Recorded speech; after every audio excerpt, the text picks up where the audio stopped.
It's me, Fred Willard, dead. Dead Willard? Anyone do that one yet? Ew. By the time this comes out, it won't be too soon. Yeah, it was a while back. But like last week. The mighty wind you're feeling is his ghost going away. Do some more. It looks like he's best in show in the dead zone. He's that's it. This is Spinal Decay. Was he in that? Yeah, he showed up for a little bit. Okay, I mean, he was a guest. Makes sense that he would. He was apparently really smart. I mean, I would not be surprised. He was really fucking funny. Weirdly into baseball. So am I. Yeah. You know that about me. Don't pretend like you don't know that about me. Yeah, okay. So what team? What's your team in My baseball? team? Yeah. America. Lady Liberty. So like Team USA? Yes. Is there I only root for them once every 4 years. There is an Olympic event. It's hard, but we win a lot.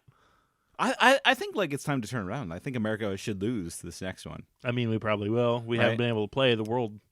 Have you heard of the Rakuten monkeys? Yes, I have. But explain it as if I haven't. Okay. Let me take that again. Yeah. No. What's a Rakuten monkey? Is that good? No. Genuine? No, not at all. No, the Rakuten Monkeys are I think Taiwanese baseball team with the coolest logo ever. It's just a screaming monkey. I do love that. Yeah, I love that monkey. Like, there's not enough like screaming, angry, realistic animals on sports logos. Nor are they in movies anymore, like we just saw in Beastmaster. Oh, I thought you were going to talk about Angels in the Outfield. If the Angels don't win the pennant, my dad will beat me. I forget what that movie's about. Yeah, I think it was about that. I mean, it's about like a deadbeat dad, right? And yeah. Like, we'll only come back if the Angels win the pennant. And Doc Brown comes in and plays some goofy baseball. Here's whichever one of us has kids first. Probably me. Hey. It'll be an accident. When they're old enough, I'm going to tell them, look, let's name him Caleb. Caleb, look. Caleb, I love you. And I love your mom, but... I love you too, Daddy. But I got to go. I mean, I can't come back till the Mariners win the pennant. That's the Mariners? Yeah, Seattle Mariners. They're great. Yeah, with Angels in the Outfield, like there was an angel theme with Mariners. It's like we need a magical enchanted sailor. Sailor shows up. Who wants to win baseball? I'm the Seahawk as well. The Seattle Seahawk was there. I mean, I don't see a problem with that. That sounds compelling. Okay, yes, I may have forgotten that the Angels are a team. They can't tell you their names. They can't tell you where they live, but in the mid to late 90s, these 5 teenagers can turn into animals to fight an invading army of evil brain slugs. 5 dumb teens are the only thing standing in the way of complete annihilation.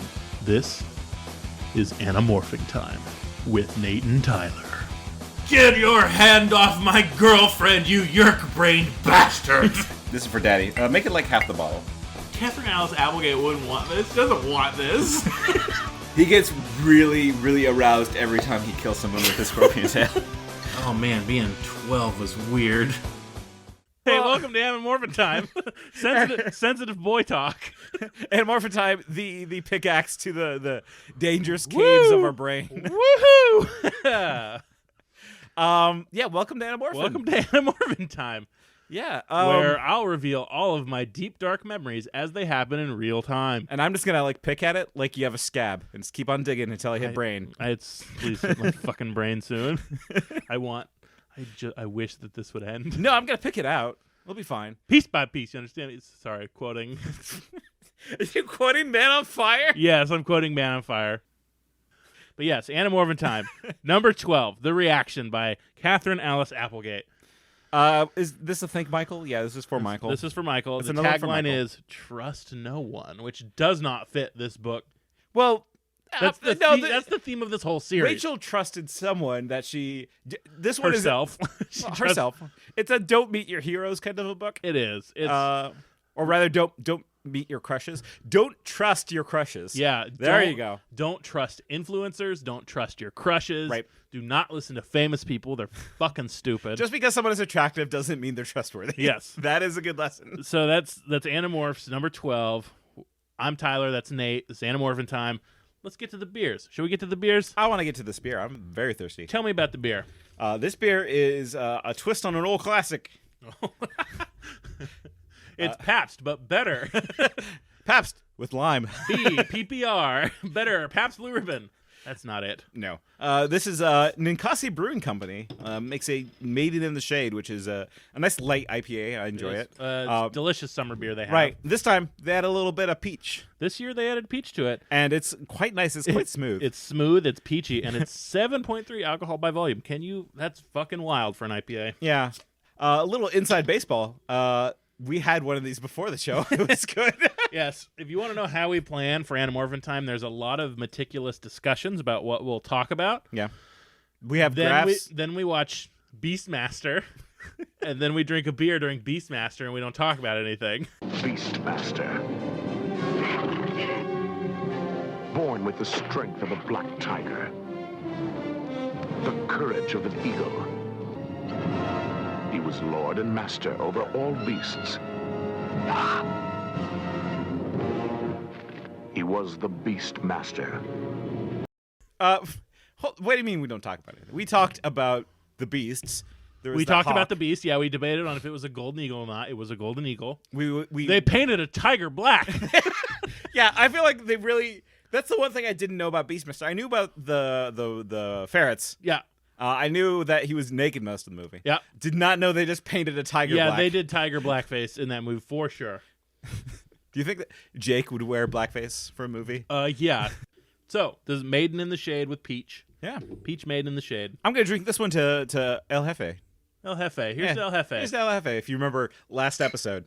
He's a great jaguar at El Jefe. I'm going to dedicate this Peach Maiden in the Shade to our Peach Maiden in the Shade, Rachel, who is the focus of this book. So Rachel rules in this book. I think yeah. So this all of her books so far have been pretty great. Yeah, and this book starts like all the other books with a great transformation. Yes. Let's get into that cover. Cover talk. Okay, so the cover is Rachel standing up straight like she's going to take a swan dive. Yep. But then she just kind of flops down and turns into an alligator. Yes, she's got her hands up like she's asking for a basketball. Yeah. By the way, I called him an alligator. This is not the first time I will call this creature an alligator. No, it is clearly a crocodile. It is clearly a crocodile, which they do a lot in this book as well. Well, because... before we even get into animal fact, do you know the difference between a crocodile and an alligator? Absolutely not. Which one would you say is more dangerous, a crocodile or an alligator? Crocodile. They're just bigger and meaner. And they have a triangle-shaped like snoot, whereas crocodiles have like a little U-shaped snoot. Don't use dog rates fucking language on this podcast. Wait, you want me? Okay, snout. Yes, you want me to say snout? Thank you. Yes. I Okay. want technical language. I don't want to boop any crocodile's snoot. 13 out of 10. Crocodile would eat again. Listen, when we get to animal facts, I will tell you many boop and snoot stories. If there's one more snoot booped on this fucking podcast, this podcast is fucking over. Beep. This is the podcast where I end the podcast. Listen, I like alligators, personally. I like crocodiles. I think they're heckin' cute. And, I think all crocodiles are good boys. This crocodile has super sharp daggers for teeth. Good for eating small animals. 14 out of 10 would boop the snoot. There's so many animal facts I want to get into. I'm so excited. I hate the dog rates guy. I hate those. I hate the way that it infantilizes humor, and I hate the way fucking normal-brained weirdos think that that's funny and quirky. Sorry. No. I'm coming in hot against dog rates, or we rate dogs, or whatever. You've seen them. You know what they are. Yeah, I know. Everybody talks like it. It's not cute. It's fucking stupid. Does anyone say, like, heckin' cute, like, in real life? Yeah, I've heard it. IRL? I've heard it in real life. That's unfortunate. Those people are awful. People that I respect have said it. Yep. Did you respect them afterwards? No. But let's get into the book. Yeah, it's got that same chapter 1 stuff. We can't tell you who we are. We can't. We're in a secret war. There is some good stuff in this chapter 1, though. This one, so Kay Applegate distinguishes Rachel from the rest, I think, really well from the get-go. Because now that we've been in these books, and we see some of the same tropes over and over again. The intro, we can't tell you whatever. The first morph, whatever. Here are all the characters. I'm paying extra attention to that to see if they're interesting. And Rachel's are always interesting. Because Rachel has PTSD. I was about to say Rachel has character. They're one and the same, I guess. Yeah, I mean, part of her character is having PTSD, but yes, Rachel has a distinct voice, a distinct character. She has marine brain. Right, like, sorry to any warriors out there. Yeah. Support our troops. Thanks for killing that dragon with the sword. Yeah, good job, guys. We did it. Yeah. Mission accomplished. 2006. But wouldn't you say though that she has like that kind of warrior mentality? Yeah, for sure. That you get from like service folk. Yeah, and this book especially. We'll get into it more, but they really push with Rachel and her stories. And this one, like I said, especially the pushing down and killing of emotion. Like, do your job, finish the mission, no feelings. No fear. No fear. One fear. Well, yeah. This has to do with emotions, right? This is a story of a girl. Well, this is time to perform and not think about your emotions. I absolutely love her, but can't show it. Yeah. Right? That's what it is. So there's a good quote, just like right at the beginning, bam. Yeah, it's talking about like fear. Third paragraph. It's like, this is who Rachel is, and it's fucking gold. My closest friends think I'm fearless. They're wrong about that. People without fear are just insane. I have plenty of fear in my life. Some days I feel afraid from the minute I wake up in the morning to my last nightmare in the night. But the thing about fear is you can't be afraid of it. I know that sounds confusing. I guess what I mean is, be afraid of it if you have to, right? Fear is like this vicious little worm that lives inside you and eats you alive. You have to fight it. You have to know it's there. You have to accept that you'll never get rid of it. But fight it just the same. Brave isn't about not being afraid. It's about being scared to death and still not giving in. That's all any of us do. It's like, oh, hello, that's Rachel. I have fear, but I'll never show it. I have a deep biting insecurity in me, and I'm constantly trying to kill it. That's Rachel's struggle.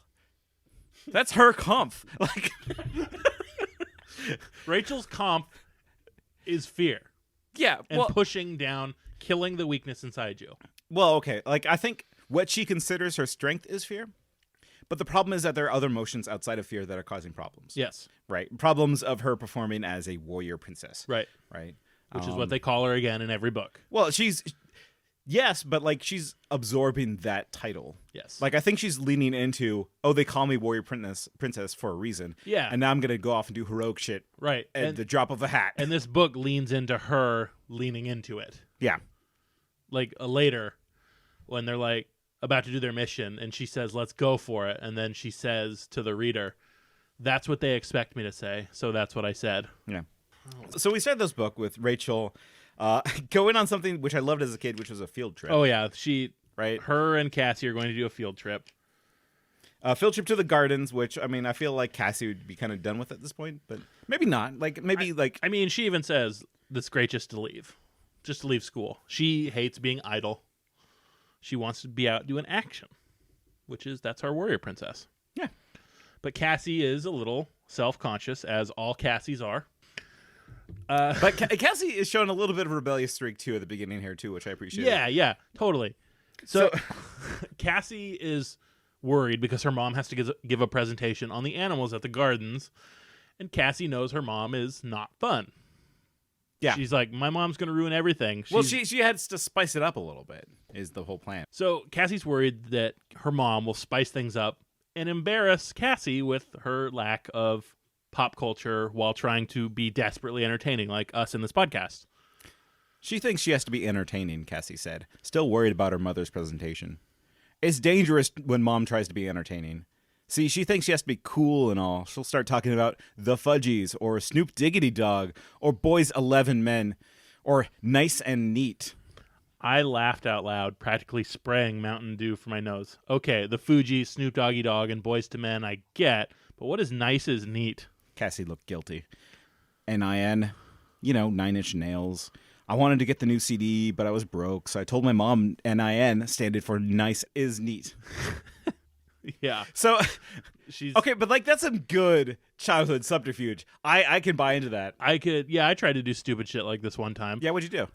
So I asked my dad once if I could see his signature And he's like, oh, yeah. And so he signed it, and I wrote above it, you promised to pay Tyler $100. Who did you give it to? Back to your dad? Yeah. I mean, did it work? No. I would have given you $100. No, it's like that grift did not work. Tricking parents as a kid is fun. It's super good. You should do it. Kids, if there's any kids listening, 1, shame on you. 2, trick your parents. Yeah, but don't tell your parents about this podcast. Yeah, We don't want anyone who has money to find this podcast and buy things from us or to support us in any way. No. Send us beer. Yeah, send us beer. Send more cops. Go into your parents' fridge, take their liquor, don't drink it. It's bad for you. Mail it to us. Look in the description. You'll find our address. Yeah, that's fine. Just dox us. Mm-hmm. Yeah, it's fine. Don't worry about it, kids. So they're on this field trip. Cassie and Rachel have split off because whatever, they're cool kids and they don't care. They've been to the gardens before. Yeah, they know what's up. And I guess right behind them is a kindergarten class. Yes. Which rich kids kindergarten. Who goes to a field trip to a zoo in your kindergarten class, right? I mean, the most we did was go to OMSI. In and that was kindergarten? not, well, I didn't go to kindergarten. We couldn't afford it. I thought I've been into this on the podcast.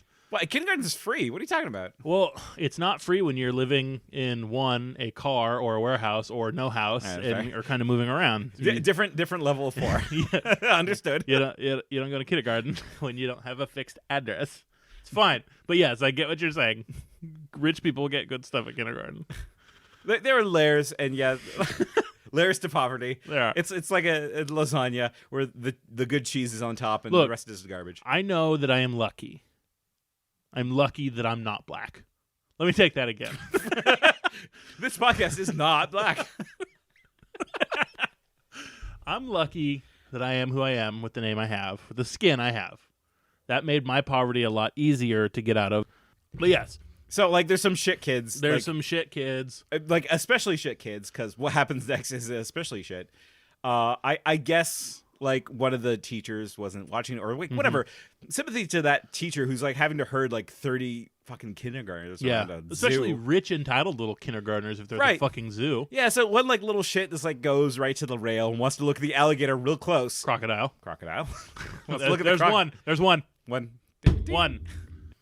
So let's name this kid. Let's name this kid, this little shit. Like a really awful, like, kid name. Dumb, awful shit kid. Yeah. Who falls into the crocodile pit because he's so stupid and careless. Right. Is named Tyler. Your name is Tyler. Yes. Would you Hrmbe'd yourself into this crocodile pit? Well, I didn't go to kindergarten, but yes. I think I would. I think I would fall over. I think I would be that kid because I was a little shit that age, 1. 2, I got lost at Disneyland, which is the child equivalent of falling over the ledge. I got lost at the State Fair real bad. They thought I got abducted. I got lost at the State Fair. You got lost at Disney World. Yeah. Do you think this is why I'm so afraid to ride rides?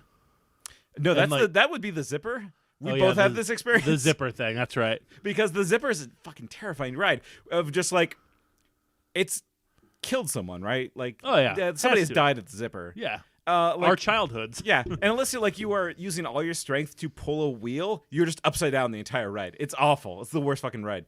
It's like a medieval torture device designed to be fun. Yeah, hot take. Rides are bad, and I'm scared. Yeah, like this ride life. Like, hey, this is dumb shit. Tyler's gonna go on one hell of a ride here. He falls off. He falls. He doesn't over, jump. He doesn't jump. He falls into the crocodile pit. Rachel watches. All these like dumb shit adults are like, help him. Yeah, help him. Get someone to help him, please. And like, someone help my boy Tyler. These crocodiles are just like slowly moving into this like kindergarten. Yeah, they're like sleeping, hanging out, and that's when Rachel's like, "Fuck this." Well, not initially. She has hesitation. She has hesitation, but she fucking goes for it. Well, she says, "Oh man," like she does the groan thing of like, "I guess I gotta do it." Yeah, she's like, "Well, I gotta go be a hero." So Rachel begrudgingly jumps into the pit. Yeah, jumps in front of the crocodiles to block the kid off. Mm-hmm. Looks behind them, sees that the kid is between her and a 15-foot crocodile. Yeah, this is a big boy right there. They got the biggest boy. So tell us about the big boy. What does Rachel think? If the crocodile's move for the kid, it would be all over before I could help him. Another croc opened his eyes and turned his head towards the boy. Oh man, I groaned. I took a deep breath. I didn't have any morph that could take on a 15-foot crocodile. Not my grizzly bear morph, not even my elephant, probably. And even to save a life, I couldn't morph in public.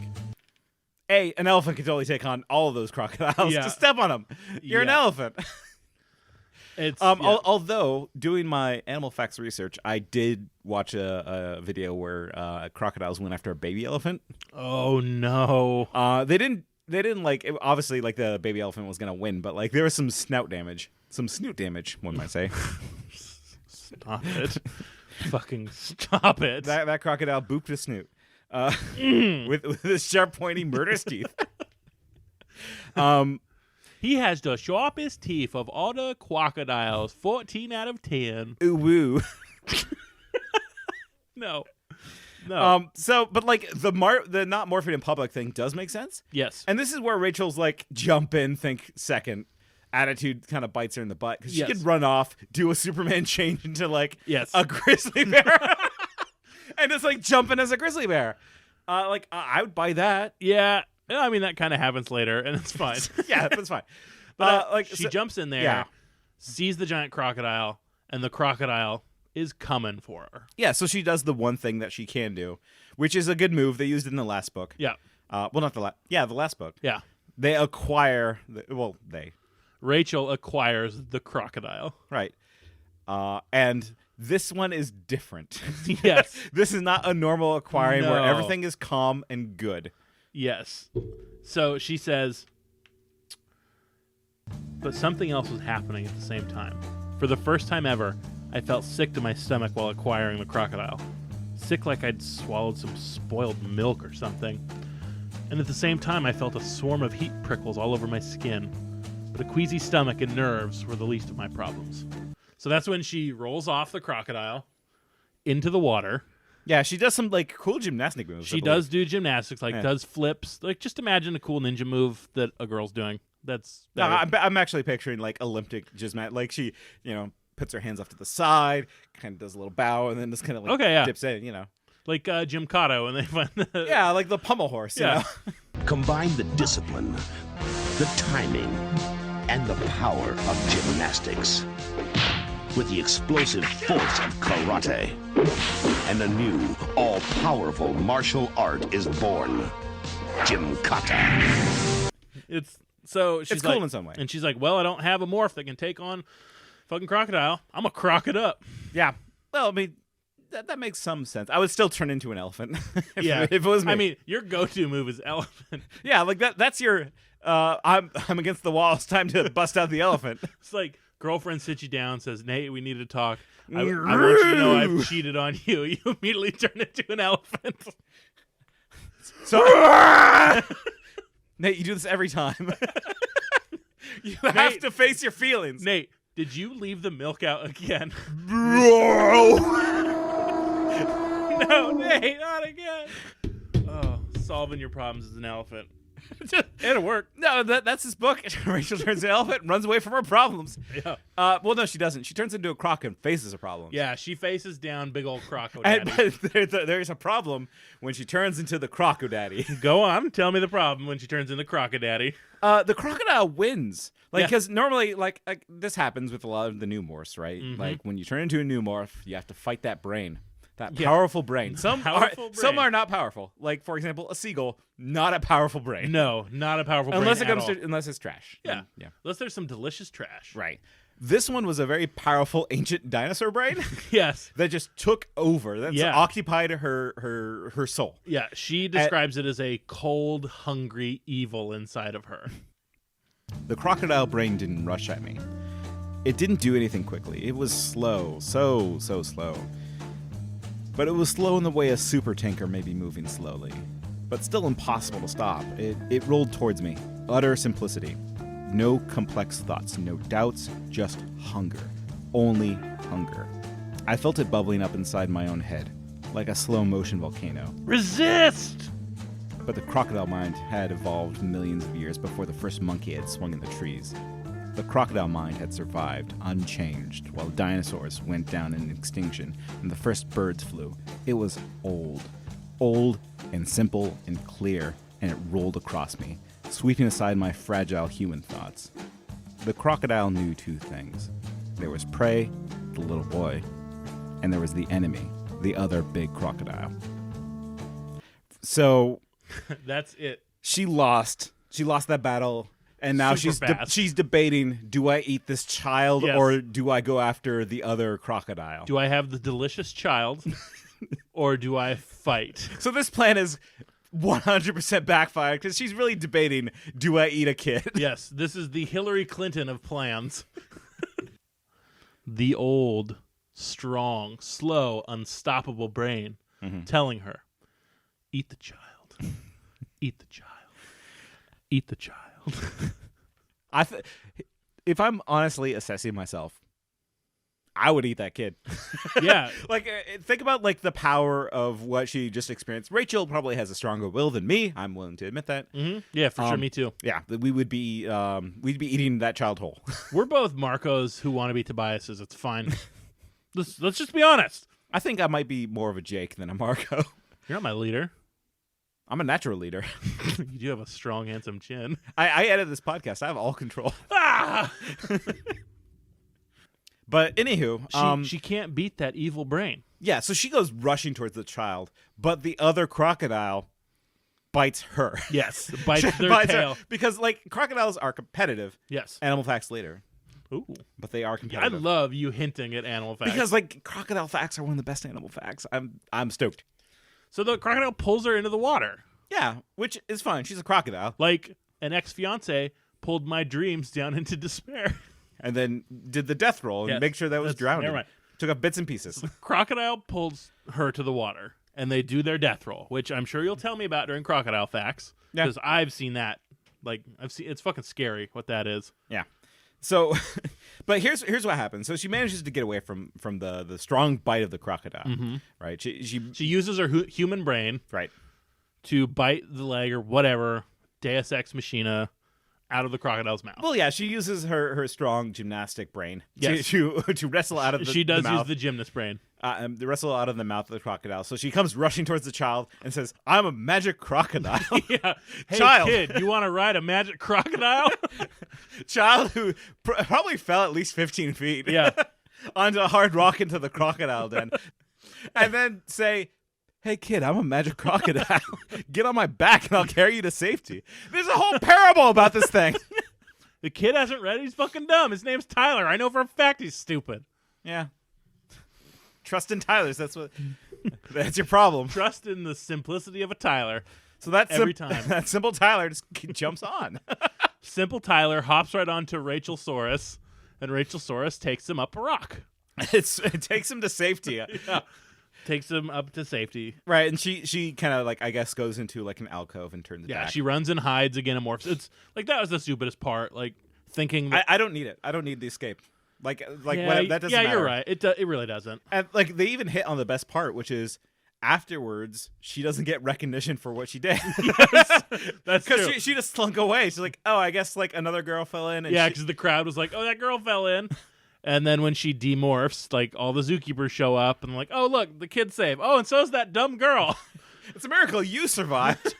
I saw that kid ride a crocodile. He's amazing. Yeah, the croc riding kid, great. You dumb blonde, fuck off. And so the next chapter starts off with Jake being a bastard every time. Jake's a bastard. Well, because Jake's argument is you should have let the kid die. Yes. So they're at Cassie's barn, Animorphs HQ, Yeah. and Jake is like grilling her. He's like, "What the fuck is wrong with you? Why the fuck would you do this? You know this is dangerous." Yeah. What if people saw you morph? Which, Yeah. okay, I guess. Yeah. But But if people see you morph, the war's over. So fuck off, Jake. even then, like, I'm still like not 100% convinced that if somebody sees a morph, that it's over completely. No, for sure. They can cover that up. Yeah. I sure hope it doesn't happen in one of these books. No, definitely not. Pemelites will come over. Give a nice holographic technology to them. It's fine. But Turn Rachel into a dog. I love how happy the Chi are. fine. So Jake's dressing her down, yeah. and she's like sitting there taking it. Well, not Rachel, but Cassie is coming up and saying like, "Hey, she did save a kid." Yeah. Like, lighten up on Rachel who saved someone. Yes. And then Jake's still shitting all over her. That's when Tobias whispers in Rachel's brain with his magic brain. He says, "Ask Jake what he would have done." And she does that, and Jake is flustered. Got him. Got his stupid ass. Yeah, ruled with logic. Logic bomb. Yeah. Dropped with the logic hammer. Tobias swoops in, says, "By your logic." And these facts did not care about Jake's feelings. They did not. Jake was owned completely. Yeah, Jake was like, great. "Oh yeah, I guess I would do that." Cucked. There- Cucked. There's a really funny thing that happens here, though. What? Is that when she's being dressed down by Tobias, she describes it as Jake said using a low, silky voice that he used when he's really upset. Which we know that's not true. A low, silky voice? Yeah. Dress me down in a low, silky voice. What you did was really stupid and irresponsible. Oh, no. What you did not only endangered you, but it endangered all of us. When you chose to morph at the zoo, you made a huge fucking mistake, my friend. You're not even my friend. You're my fucking cousin, and you're in fucking trouble. All I'm saying is that you don't dress someone down with a low, silky voice. No, and we know from the way he's yelled at Cassie that he likes to fucking explode. But Tobias tells Rachel to tell Jake to go fuck himself. She does. It works. It's great. Yeah. Again, I do love that Tobias swoops in, saves his girlfriend with a logic bomb. It's as a bird. And I do wise old bird. And I do love that you're picking up the subtle romance between Rachel and Tobias. I don't think it's all that subtle. I think Tobias has a milady kind of attitude sometimes, and he's swooping in to be a white knight. But Rachel, he's right. Yeah, He's but right. That's why I hate this part of the book, especially because Rachel would be defending herself. Mm-hmm, mm-hmm. Right? Like she for sure would be. She wouldn't be taking this shit from Jake. She'd be just like, "Fuck off, cuz." Yeah, I did the right thing. Right. And it's but because she's the protagonist of this book, she needs to show a little bit more. She's got to eat shit a little bit. Yeah. Don't know why, but I guess like if you're leading the book, you're gonna eat some shit. So, anyways, so they're chilling in the barn. Once Jake gets his ass cucked, the tension breaks, and that's when Jake goes, "Oh yeah, my brother, who's got a yeerk in his brain, said that Jonathan Taylor Thomas is coming to our town." Jonathan Taylor Thomas, who's that? I mean, says Marco because he's a doofus. Should we even say the character's real name? Like I see it, but it is clearly Jonathan Taylor Thomas. It's Jonathan Taylor Thomas. Jonathan Taylor Thomas, the young star of Powerhouse. Yeah, they call it Powerhouse. It's like, well, the dad's the real star, but people only care about Jonathan Taylor Thomas. Let's just explain it. Cassie and Rachel are in love with a teen heartthrob named Jeremy Jason McCool, which the whole book I read it and wrote it as Jeremy Jason McCool because that would be a better name. Better name. But in my notes, it's always just JTT because that's just who that is. Yeah, and I put JJM because I'm a perfectionist, and it's fine. But Jake mentions that his brother, the Yeerk, says that Jonathan Taylor Thomas is going to come out in favor of the sharing. Nate, what's the sharing? Why? The sharing is the youth group / camping group / adult business venture. Yes, it's the group that Yeerks use to recruit people to become Yeerks. Yeah, it's like the Boys and Girls Club, but also Adults Club. Yeah, it's very strange. It's a front for Yeerks to infest people's brains. Right, and so JTT is coming to town to say like, "Hey, everyone, join the sharing. Clean your ears before you go. Bye." Yeah. Hey, everybody, make sure to wash out your ears. We want it nice and smooth in there. In fact, if you could put a little Vaseline around the ear holes, yeah, that'd be great to get all that knowledge that you get from the sharing, right, going right to your brain. They mentioned how little Tyler, who fell into the pit, is going to go on this show, the Barry and Carol Sue show, or whatever the hell it's called, like a Today Show. They mentioned this kid's going to go on the Today Show. There's a lot of like dumb celebrity replacements. Yes, it's very bad. What is this? It's like the Today Show.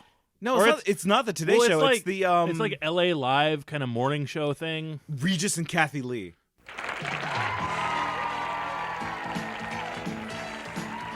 Coming up next, it's Live with Regis and Kathy Lee. Today, as our troops head out of the U.S., their loved ones are left behind to wait. Hear the heartfelt fears of one serviceman's mom and his fiancée, who may not be saying her wedding vows this Saturday. Also, have doctors really found the fountain of youth?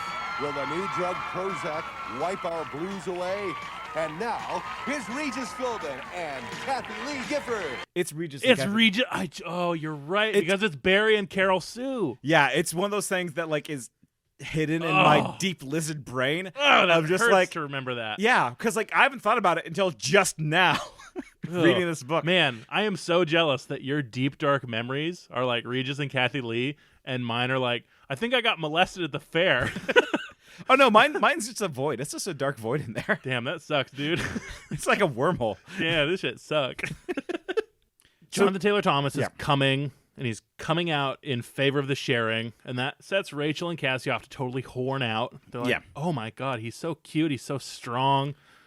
Perfect little whatever, even though Jonathan Taylor Thomas was totally like 5'1" at most as an adult. They mentioned that. And I'm 6'6". I'm a real man.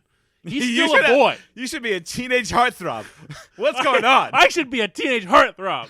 I'm a man. You have a full beard. JTT's got nothing. I bet he can't even grow in that fucking little cute motherfucker. Yeah, he's very handsome. He's a very handsome boy. Yeah, he's cute as a button.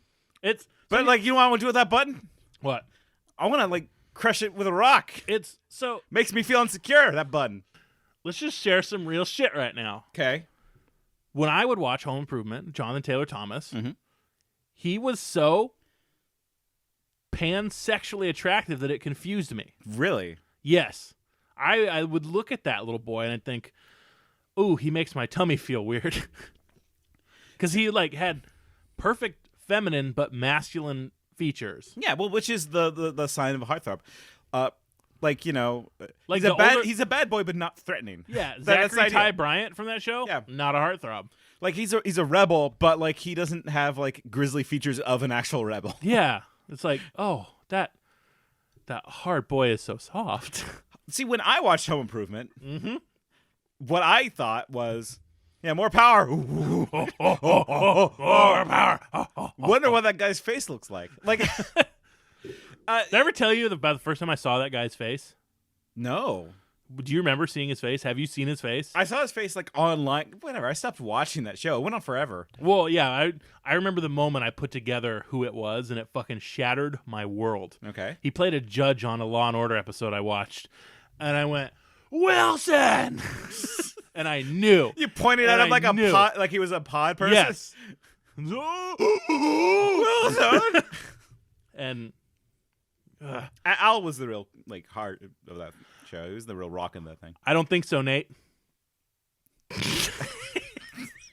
Let's get more deep Home Improvement cuts in this. Do you remember building the hot rod and when they dropped the thing on it and destroyed the hot rod? Do you remember that? No, I don't. I didn't actually watch that much of that show. All I had was TV because most of my memories are blacked out. I was off playing video games. That was the era of like, I have a Super Nintendo and black and white TV upstairs. Goodbye. I'm logging off of family time watching this TV. I'm upstairs. Yeah. Super Mario World's not going to explore itself. Bye. Did you know there's a whole Chrono Trigger up here? An entire one. There are 3 timelines I can go to. Yo, there's 12 endings to this thing. I got to get them all. Bye, family. Yeah. Forever. Yep. While you're doing that, I was watching lots of Home Improvement. I saw a decent amount, and it's just like, it's fine. It's not a kid show though. Like that's the thing that I never really understood is like why are teenagers watching Home Improvement? Is it like, I guess for JTT? I guess. Anyways, they talk about how cute he is. Yeah, they're getting all moon-eyed at JTT. How he's going to be in town, possibly to say that the sharing is cool, and that's when they have their conflict of like, oh my god, is he a controller? Yeah, well, because like he's endorsing the sharing, something's up. But like Marco and Jake have the funniest roles in this book, I think. Yes, because the first thing they say is like, "Who's this guy?" Oh, he's that guy from Powerhouse. Oh, you mean on the cover of Wussy Weekly, Midget Monthly, The Dork Times? Yeah. Marco's just like putting in some like digs of like, I'm not insecure. Right. Jake, are you insecure? No way. We're not insecure. Tobias, I think, has my favorite line. I've got stars around it, and I'm not going to be surprised if I use it a lot. Okay. They're talking about how if it was one of the girls from Baywatch, that these boys would know who they're talking about. And Jake's smile evaporated. You're saying this actor kid has the kind of influence, and influence they mean by people on Baywatch. He has that much power, Marco said. He has Baywatch level power. And Tobias echoes, Yasmine Bleeth power? And Axe is like, Bleeth, is that a word? Because I don't know who Bleeth is. Who's Bleeth? Yasmine Bleeth was the hottest fucking girl on Baywatch. I didn't watch Baywatch. Oh my god. So, Like, did you watch Baywatch as a kid? like, tell me the people you know from Baywatch, like the actors. David Hasselhoff. That's it, right? I hate that. That was the first time. Pamela Anderson. So those are the two, right? Yeah. Yasmine Bleeth was the hot one. I Do you remember Basketball? yeah. Yasmine Bleeth was the charity runner that they fall for in Basketball. Yeah, she is attractive. She was, when I read Yasmine Bleeth power, I immediately thought, for the rest of my life, I'm going to describe levels of power based on how much Yasmine Bleeth they are. How much Yasmine Bleeth power do I have? You can say below a quarter. It's fine. You probably got a 6. I do not have a 6 of Yeah, a 6. Like, a 6. You are a number 6 on the Yasmine Bleeth scale of well, power. that's very generous of you. It's out of 69. Oh, at least I have the 6 part of that 69. You know what I'm Yeah, you do. saying? I don't have much more, if more. I'm just saying. I booped my own snoot. Right. Yeah, I Hey, said that's a heckin' cute thing to say. yeah. But I laughed at Yasmine Bleeth power because any adult reading this, like any young adult reading this right now, is like, what the fuck? And anyways, they're when suspicious. That's so. when they all kind of put it together. Like, oh my god, if Jonathan Taylor Thomas is in the sharing, they'll have people They'll signing up like crazy. They'll have star power. Yeah, they'll have star power. Who would get you to sign up for the sharing? Bruce Campbell, Yeah. Conan O'Brien. If Triumph the Insult Comic Dog came out since The sharing's a great organization for me to poop on. Oh yeah, it's like, all right, yeah, I'm sold on the sharing. yeah. 12-year-old Nate, here we go. Like at that age, yeah, I was like all about Bruce Campbell. I was all about Conan O'Brien. Yeah. Who else? Oh, John Leguizamo. If the pest told me to sign up for the sharing, I'd be like, I'm in the mood to share simply because I care. This is embarrassing. If Adam Sandler told me to, What's embarrassing about that? Because, That's the perfect person for 12-year-olds to love. I would also say probably a Tom Green at the time. If Tom Green told me to, like, Daddy, would you like to join the sharing? I'd be like, yeah, all right. Yep. Yeah, put the cannon in my poop hole and shoot the poopy out. Bum is on the rail. Look at me. With sharing. That's not very much fun when you don't join the sharing with your friends. Yeah, see, the star power is real. And the one thing I like about modern society is that star power has been like dulled a little bit. And it's stupider now. It's stupider because it's like it's in microcosms now. It's not like star power, it's influencer. Oh yeah, there are power. micro stars and influencers. Right, so like, hey, Alex Jones is coming out saying join the sharing. A PewDiePie says join the sharing. Right? That's who it is now. It's holy shit. What? Jonathan Taylor Thomas and PewDiePie are the same level of star, I think. Oh God, yeah. Right? Like, think about it. You know, like it reaches that same age of kids, or used to. I don't know who that person is even now. Markiplier, maybe. I don't know. You're not even saying words to me right now. These aren't real. Listen, I watch a YouTube every now and then. I get it. See, I'm all about them podcast hosts. Yeah, Dave Anthony is telling you. Yeah, Dave Anthony's telling me to get in the fucking sharing. Felix just like hitting the fucking sharing, you bitch. Get in the sharing. We'll play Counter-Strike. It's like, oh. Anyway, enough about this. Enough about star No, power. I mean, I thought this was a really good. This is a good examination of the effect celebrity has on people. Yeah, it does, and I wonder if it will be that same way again. Like, star power was different back then because it It's was so just li- one. No. Everybody knew. No, I think you got it right saying that they're like micro transactions now, like micro celebrities. Yeah, because I don't know who or what Jeffree Star does apart from makeup, but I know he makes fucking millions doing it. Yeah, Because the fan base that he has is ravenous for him like a Jonathan Taylor Thomas. But not everyone knows that guy's name. I don't, because I don't need makeup because I'm naturally beautiful. You are. You're naturally beautiful. I have a natural glow. By the way, BB cream is great for your skin. Just saying. I also make sure that you use witch hazel as a cleanser because alcohol base will dry out your skin really bad. Witch hazel also goes in your butt for hemorrhoids. Do you know that? Yeah, the witch gets in there and pokes it with her broom. Thanks, Hazel. But like, you know, the universal, everybody knows this celebrity. They're dying. Is there one? The Rock, maybe? The ones that exist are from a different era. It's like Tom Hanks. It's Brad Pitt. You know, it's these people that have like gone forward. Like, I think the youngest one is probably Andy Samberg. No, it's Chris Evans now. If I had to say, like, it's probably Chris Evans. Chris Evans is in his 40s. Wait, no, he's young. Well, I mean, young. Yeah, shit. Chris Evans is in his 40s. Timothy Chalamet. That's who it'd be. I don't know who that is.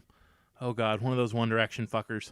Harry Styles. Tyler, One Direction is at least 15 years old.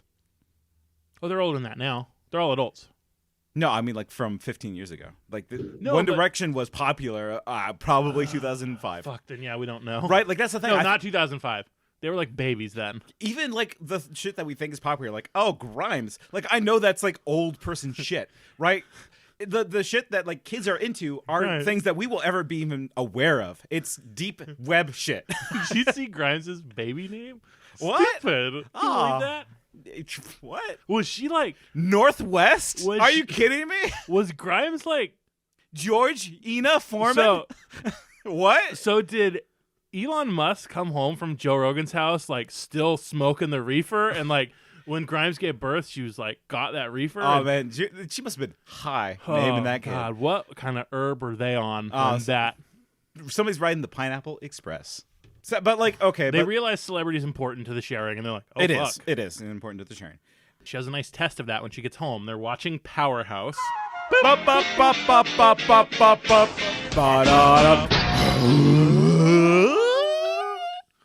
We love it. So they're watching. She's watching Powerhouse with a younger sister, and she's like, "So if Jonathan Taylor Thomas joined a club, would you join the club?" Oh, my club! Oh, you joining a club? Joining a club? What club? Tell me the club now, sis. Tell me the club. I need the club, sister. Sister, tell me the club. Tell me to get Jared. Like she gets a little bit scared about like how ravenous her sister is for JTT. Her little sister like goes fucking bonkers for Jonathan Taylor Thomas, and she's like, "Oh God, this is really a problem. Yeah. If my sister is this hungry to be anywhere near this turd." Yeah.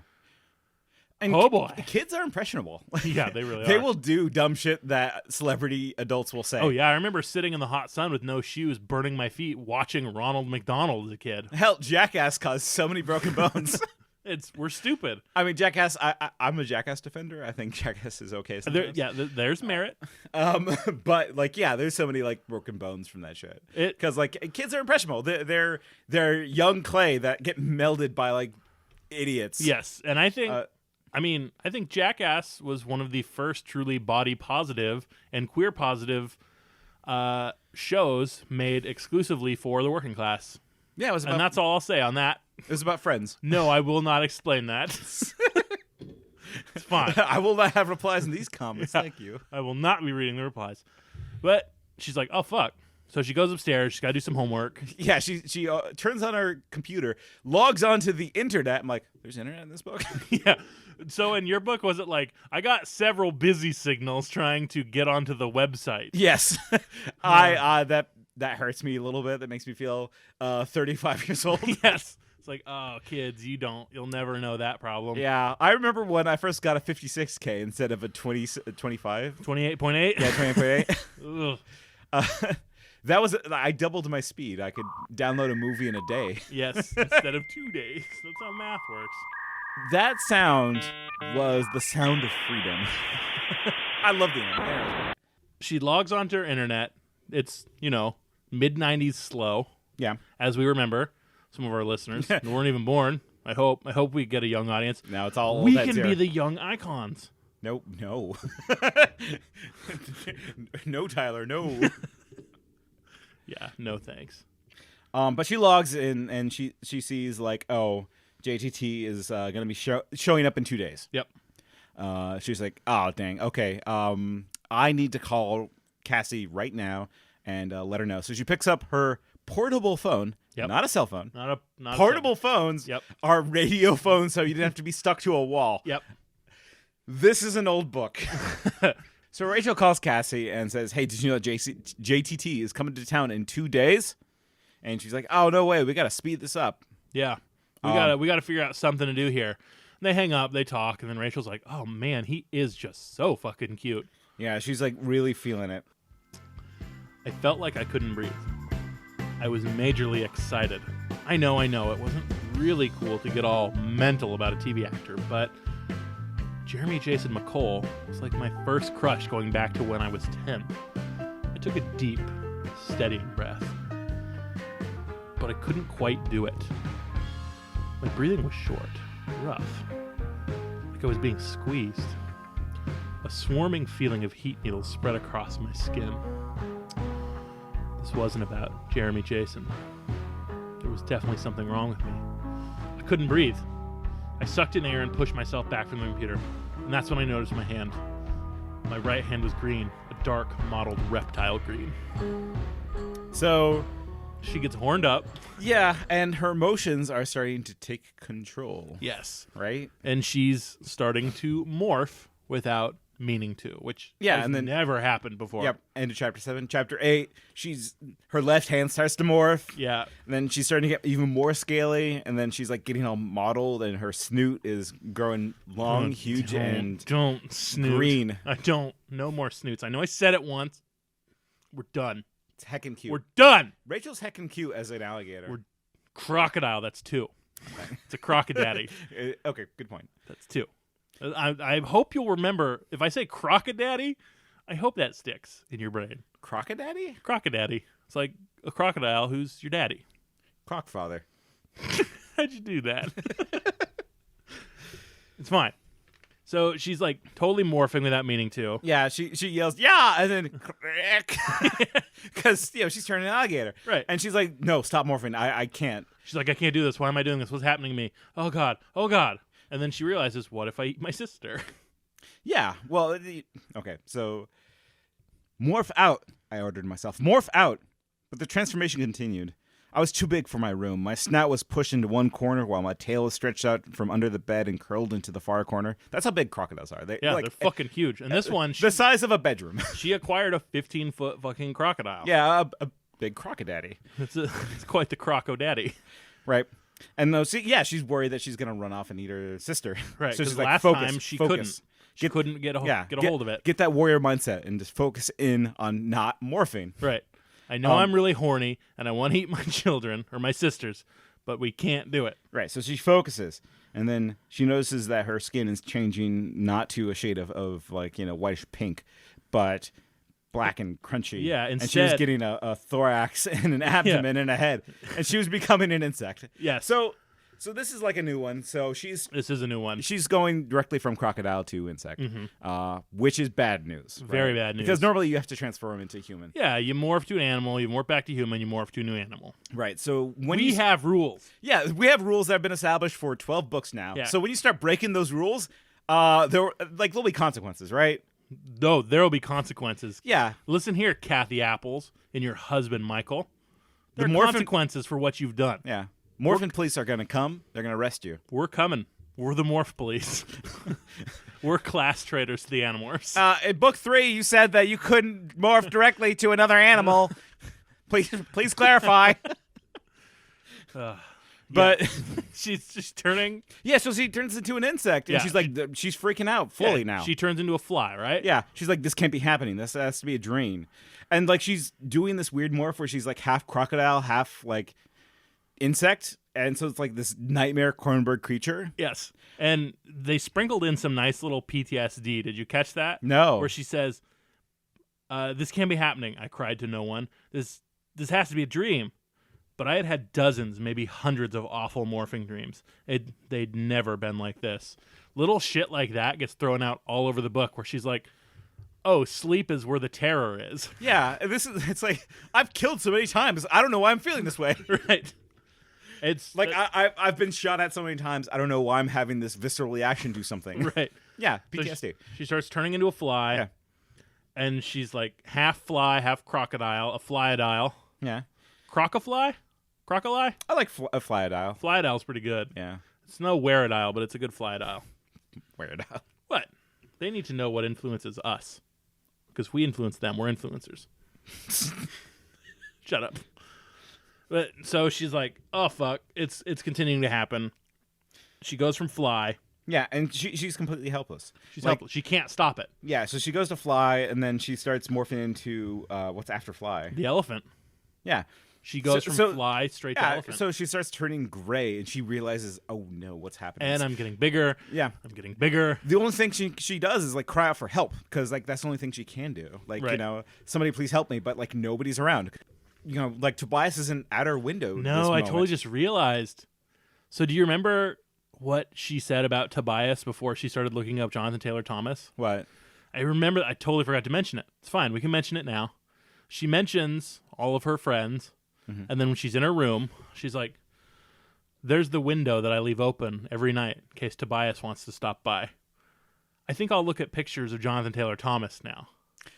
Do you think that, like, Tobias saw JTT and got in a hissy and flew off? Well, I don't think he got in a hissy and flew off, but I think it got her starting to think of the romance feelings. Because she was like, oh, that's where Tobias comes in. I like when he comes in. I don't know. Maybe.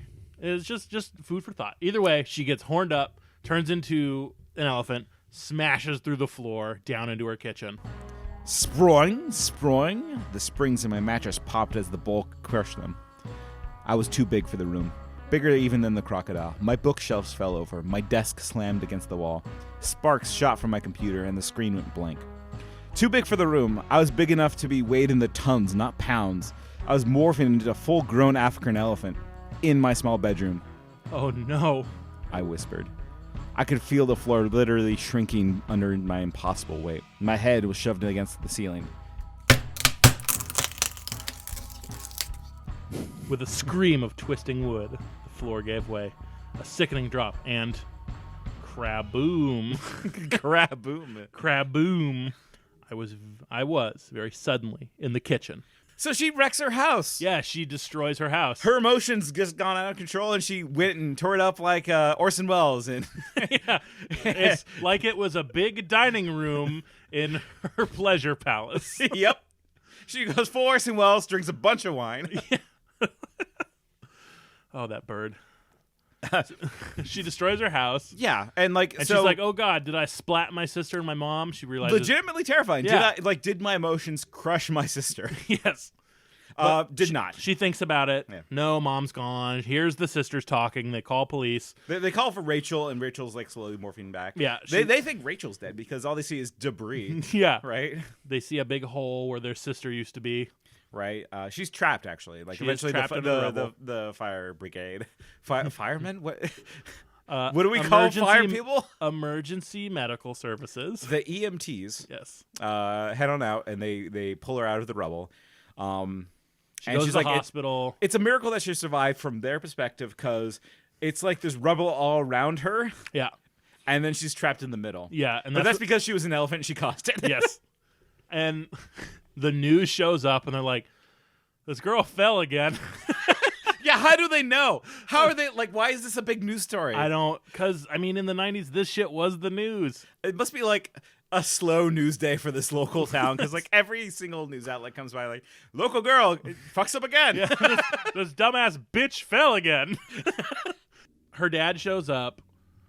The weatherman, who they retcon into being a news podcaster, a news like reporter guy. Well, he does like evening news as a weatherman, right? Yeah, so that's sense. What he was. But she's like, in this book, he's like, well, I'm a reporter, so I can get some of the media to leave you alone. It's more interesting than weatherman. Yeah, and Rachel like gives an interview to the news where she's like sarcastic and it's like you're blowing them off because like they were being nosy and weird. Yeah.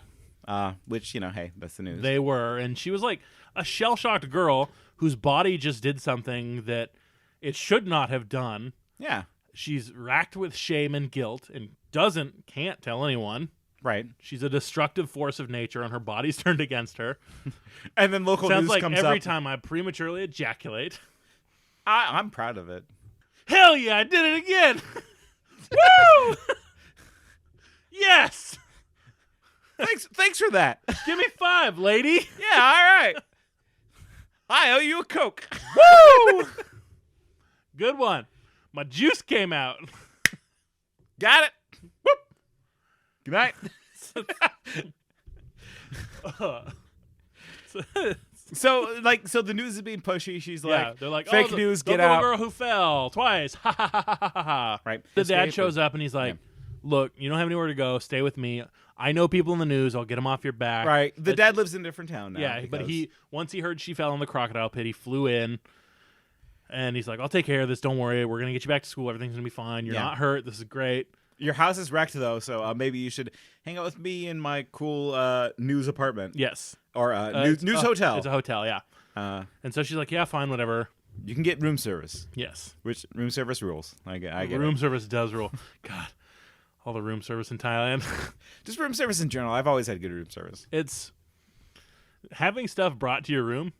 Great. Yeah. So Rachel's like, most definitely yes. Let's Okay, we'll do that. We'll do that. I guess the daughters are less loved and go to Yeah. to her aunt's house or whatever. Yeah, Sarah, the mother's house. Yeah. They go to the grandma's house. They go to grandma's house. Grandma has a small house though, because Rachel goes with old Pep. Yes. She also says to her dad, if we just agree to do one media appearance, they'll probably leave me alone. He's like, yeah, that's true. She's like, I want to go on the Barry and Cindy Sue show. Damn. Like, well, her brain has pushed down her emotions again, Yes. right? She's not acknowledging it. She's not No. figuring out what happened. She's No. just thinking about the mission. Yes. She's like, Adapt and overcome. Yes. Father. yeah. Push shameful feelings away. Continue the mission.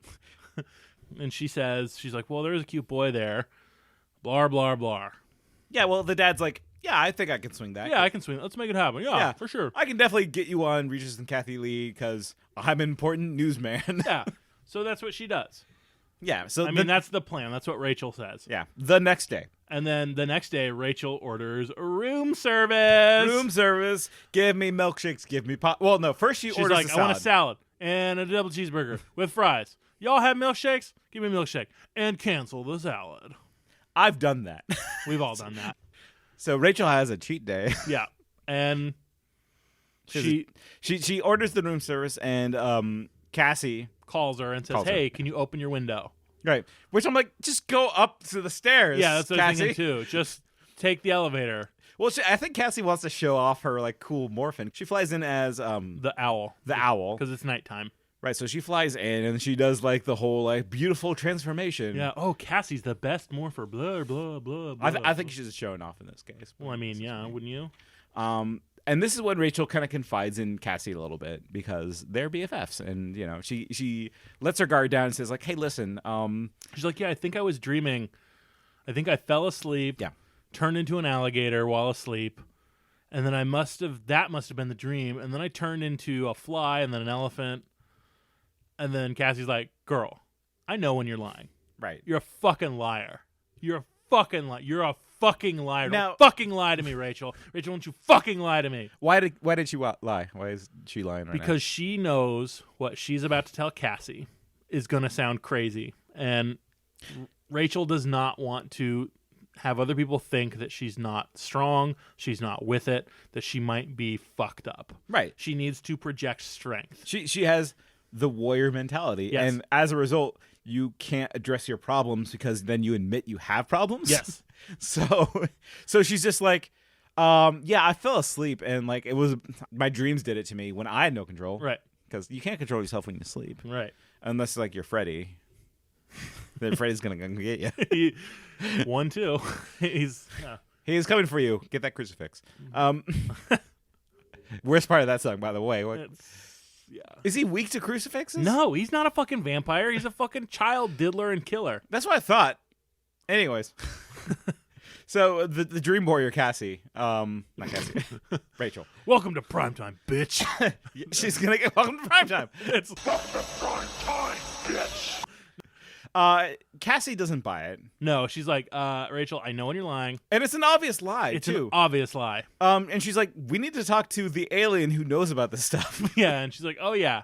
So Rachel lays out. She's like, yeah, I went from morph to morph. I don't know what happened. Right. Something's fucked up. All right, and Cassie's like, okay, we'll talk to Axe. we have to talk to Axe. Yeah. Um, They don't talk to Axe. They eventually talk to Axe. Well, they don't talk to Axe. Not right away. No. So what happens after that? Cassie goes to school after that. She takes a taxi to school, which is very, Yeah. ooh-la-di-da. And Too Cassie, good for the bus. Cassie's like, wow, you ordered all this room service. You're really good at being rich. And Rachel's like, yeah, I guess I am. I guess I am good at being rich. Yeah, Being rich is a skill. I have it. I'm really good at it. It's a hard skill that you have to learn. What are you at? Cool. Buy things. Make you feel better. It's cool. Yeah. So she's good at this skill. Yeah. She spends money to take a taxi to school. Because she's bougie. And her dad gives her money. They have money. Yeah. Wonder what that's like, being a kid with a family. That's Well, money. do you remember what her mom said after the house broke? Yeah, she's like, we're going to sue everybody. We're going to sue the contractors for building a dumb We're house. going to sue the city. We're going to sue the materials. We're going to sue everyone. She's practically celebrating that her family almost got crushed. Yeah. It's That sucks. that's how rich people think. It's what they do. It's true. Fuck them. Yep. So she goes to school. What happens at school? She gets She has another dream She does. in class. She gets taken into the vice principal's office. Right after she's been bullied by other kids. You're like, Yeah. oh, look at the girl whose house fell down. Look at the girl who keeps falling down, you dumb, clumsy bitch. Yeah, well, oh, you want to marry a crocodile? Hey, I guess your feet don't work, huh, you dumb fuck? Yeah, most attractive girl in school and also popular. Yeah, tall, popular girl who always dresses well and is obviously brave and good at gymnastics. Also was You rich. suck, huh, bitch? Yeah, you get invited to all parties. Remember when she got invited to the Megamorph Yeah, party? Yeah. she did, fucking bitch. Yeah, she's unpopular and gets bullied a lot. Yeah, so she gets bullied. Fucking... And then in the middle class, like Principal Chapman's like, Rachel, please come into Please, my office. Come to my office. It's a very important business. Clean your ears. Yeah, it's... You you need to come with me now. Yeah, because we know Principal Chapman In his 226. is in his 226. Our Yeerk commander. yeah, middle manager Yeerk. He's up there, yeah. Yeah. One of the PMCs of the Yeerks. Yeah, right. Look that up if you don't know what a PMC is. Took me a while. Now that I know, my favorite phrase. I just like to make up the acronym meanings. It's more fun that way. Pussy manager cunts. Primary managerial commander. Punish my cock. Please, mother, come. Yours are better. Yours are all better. I just making them up. So she's in Principal Chapman's office, and she's like, "What's this about?" Yeah. She's like, does he know? Did someone see me morph? Do they know? Do they suspect? Right. It could be any number of things, and like getting called into a principal's office. Have you ever been called into a principal's office? Yes. What for? Go on. We're all friends here. So there was this kid named Skip. No. Skip wore a helmet from a brain injury.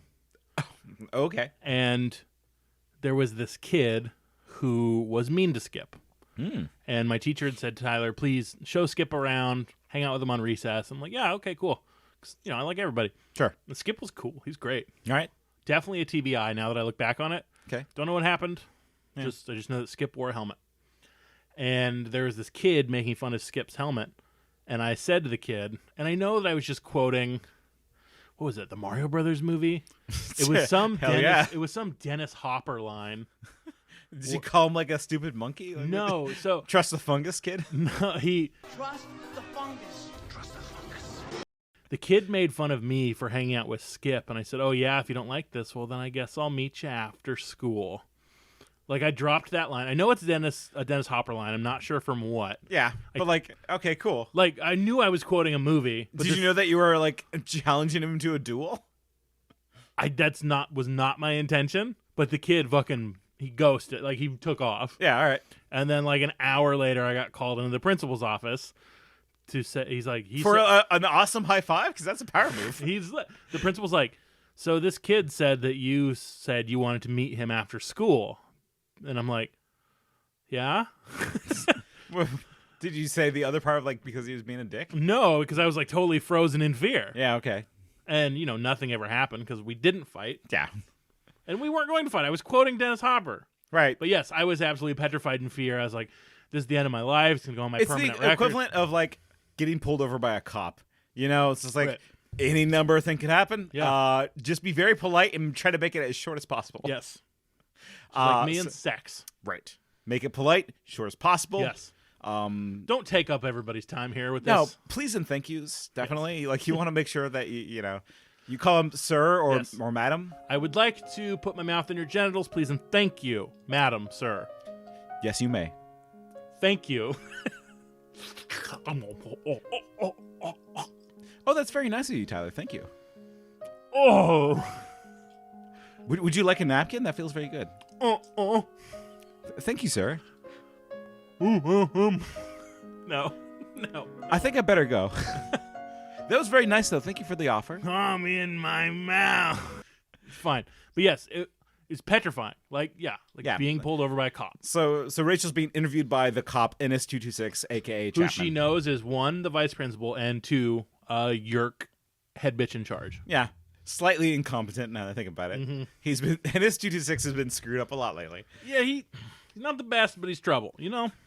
Yeah.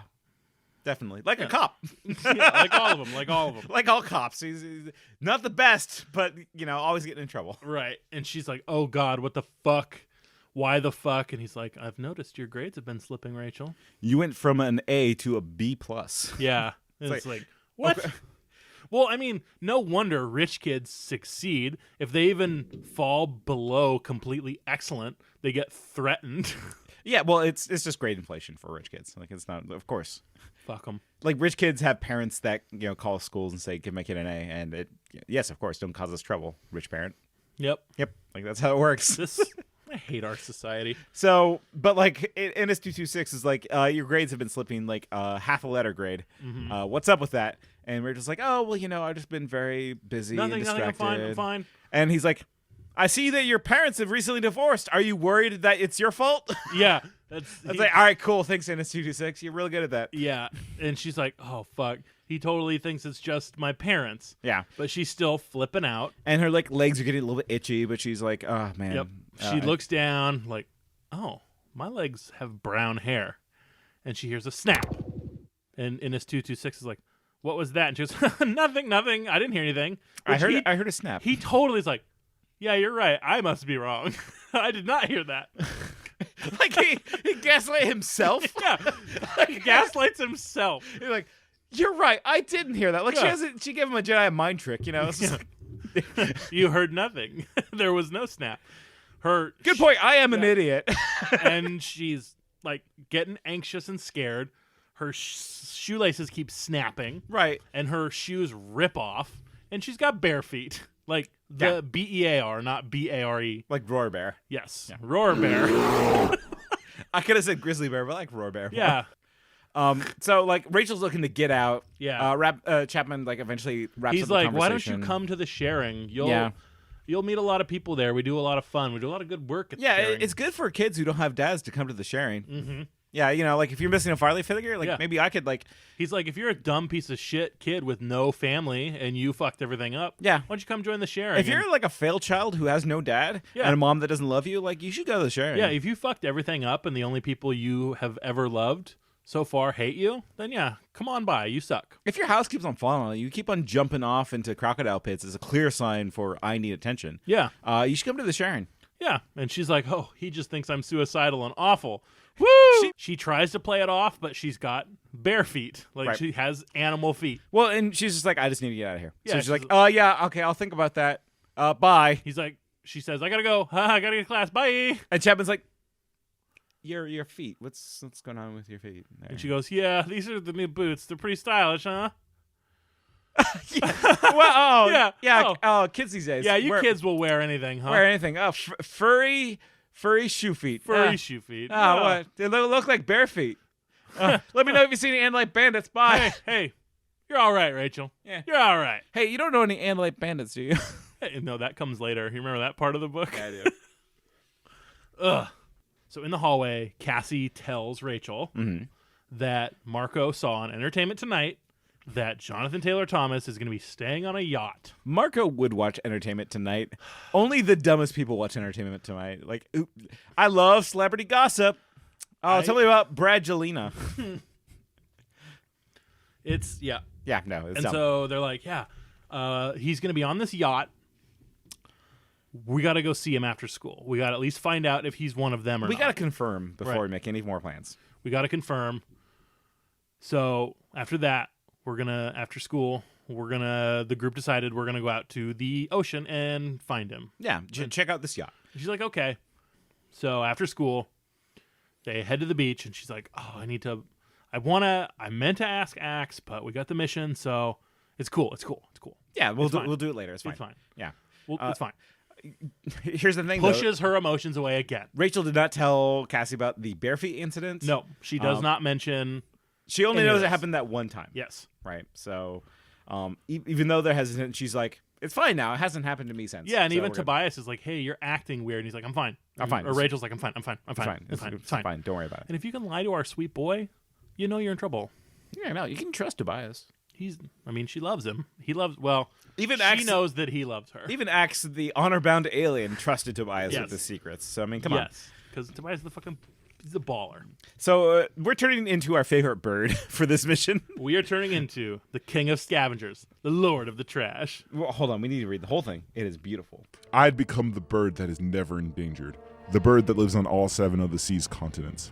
The bird that seems to thrive in every environment. I was the mighty seagull, eater of fish, French fries, melted candies, eggs, Burger King Whoppers, popcorn, beef jerky, pickle slices, maraschino cherries, cheese puffs, burritos, and basically any other food that has ever been invented. King of scavengers, lord of the trash. I flapped my wings and took to the sky. I flapped hard and rose to the treetop levels. And below me, the beauty of the world was revealed to my alert seagull visions. Food was everywhere. Everywhere humans threw garbage was a restaurant to me. The dumpster behind the school, the parking lot of the convenience store. I saw it all. I spotted every blowing candy wrapper. I noted every single bit of roadkill. Other birds had to kill to eat. Other birds had narrow, cramped environments. Niches with just 1 or 2 acceptable foods. Ooh, not me. I could live on junk food and garbage. And that's why the skies were filled with my brothers and sisters. I saw them everywhere. Always near the ground. Always on the lookout for the next breadcrumb. I like the idea of seagulls being dandy fops. The dandy, just fat. Feed me everything, please. Cover me in chocolate and lick me clean, hounds. Oh, let me do the licking now. Oh. Douse me in ether. Give me some leaded wine, please. Oh, one more slice of pizza and cake for me, your seagull king. I love him. Seagulls are like, I think we really have underestimated how great seagulls are. They're a joke to almost everyone. No, they're the kings of trash. They're the lords of scavenging. It sounds like a Game of Thrones quote, right? Like, yes. The house of the mighty seagull, king of the scavengers, lord of the trash. So this is when she she disassociates. Right. She gives in to being the seagull. She's like, I'm gonna eat all the fucking trash. I'm gonna eat all the fucking trash. And then she notices Tobias flying above. And Tobias is like, hey bitch, what are you doing? Hello, sorry, Tobias. I was getting kind of caught up in the seagull's head. And my bad. And Tobias is concerned because she doesn't do that. Well, also, seagulls are pretty dumb. Yeah. They're easy to control. Yeah. You just need to not be addicted to trash. And he's like, you okay, Rachel? And, yeah, I'm fine. I'm fine, all right. I just wish everyone would stop asking me if I am. I'm fine. She reassures herself, saying, nothing's wrong. Everything's fine. Nothing to worry about. Which is something you say when definitely nothing is wrong. Yeah. I'm always just like, everything is fine when like everything is not fine at all. Of course, like, yeah, she's convincing herself. She wants to like convince herself that she's fine, so that way she can feel okay about going on the mission. When in reality, she should stay home. Yeah, and she knows she's fucked. She says, "But I was not a happy little seagull. Something was wrong with me, and it wasn't going away." Right, and that is called the Monarcha. So Tobias and Who stays? Axe stays behind. Yeah, Axe doesn't have a seagull. Yeah, they say, "Hey, Axe, just get to the water, turn into something in the water, swim nearby. Yeah. Tobias, you can't go because you suck. You can't morph, you piece of shit. Right, so we're going with the OG 4 crew. Yeah, and Rachel even says Tobias is often really depressed that he can't help when he cares more than anyone, has given more than anyone. Well, and I get that, though. Like, that makes sense. And she uses the most flowery language talking about Tobias. She says, "We said goodbye to Tobias.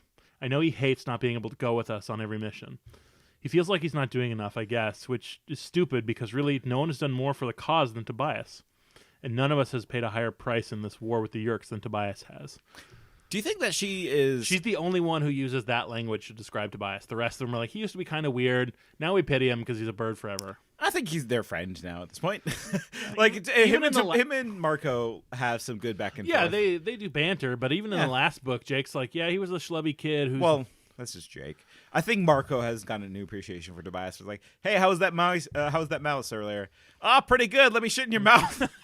I just give you a taste. I just wanted to give K.A. Applegate some props there for the way she's using different characters to describe other characters. I think that's really and from a different perspective too. Yeah. Like that's kind of difficult. Yeah, she did a good job there. And the thing that I've kind of come to realize is that Rachel, I think, has an appreciation for Tobias because Tobias has done the thing that she kind of aspires to do, which is to die in battle. Yeah, he's given his life for the cause.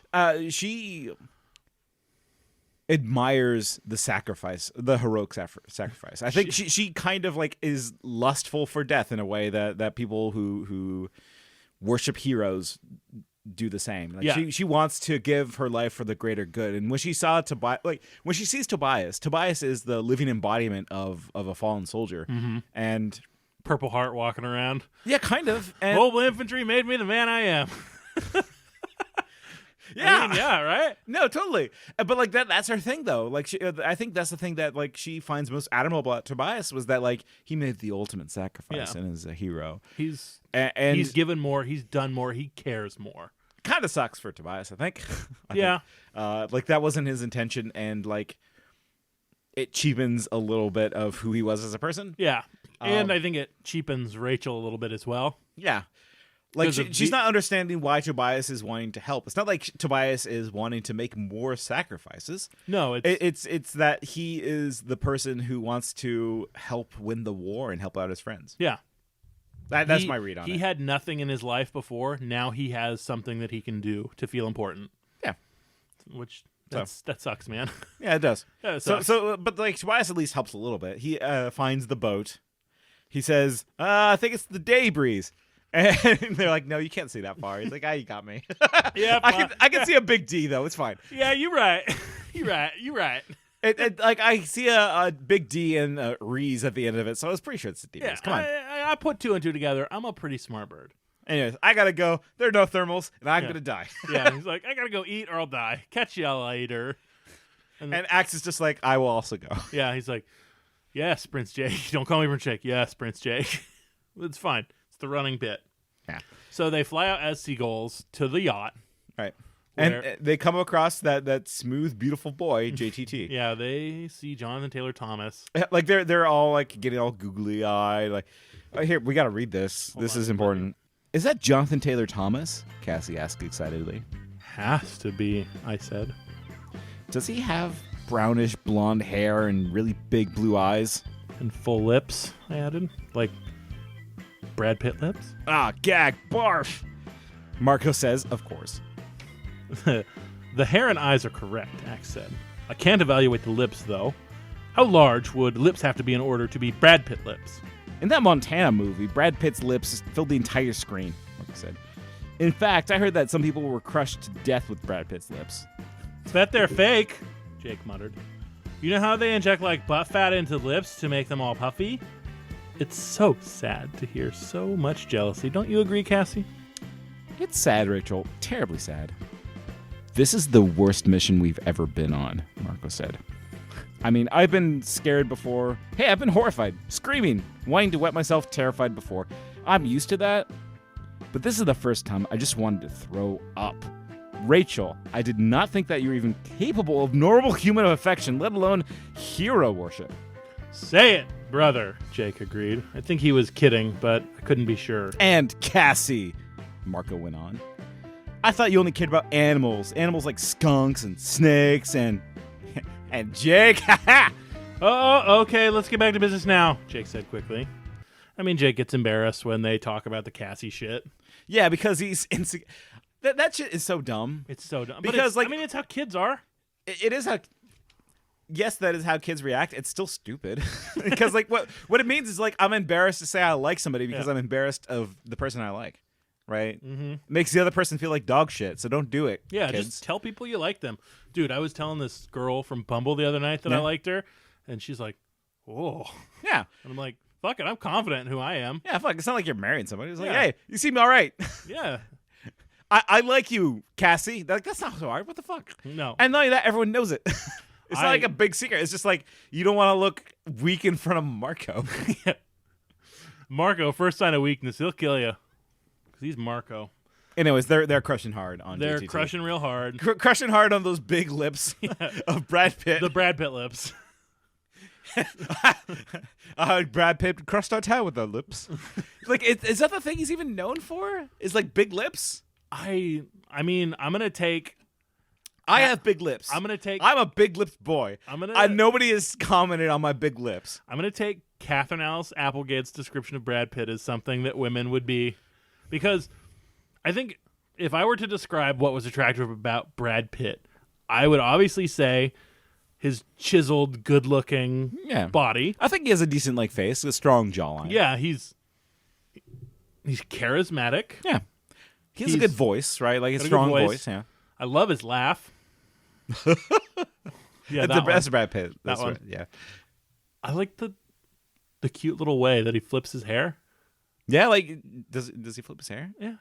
I like that fun way that he like just gets covered in sweat and blood in that Fight Club, and then he beats down Meatloaf. That's pretty hot. I do like that. And then he's just like, "Why am I so twisted?" And he burns himself with acid. I really love the way, and I'm gonna catch some heat for this one, but I'm okay with it. I love the way he just absolutely bodies and beats the shit out of a woman in Once Upon a Time in Hollywood. Just beats the fuck out of her. That is the most attractive part of Brad Pitt, is that he has a heckin' cute doggo. No! Look, I did not mean the misogynist thing I said. I take it all back. Okay. And don't ever... I told you, stop bringing up the dog rate shit. But like, here's the thing though, Brad Pitt had a heckin' cute doggo, and it just like that snoot like kissed that hippie's face off. Took his face off. They took his face off. Took his face off. I'd like to take his face off.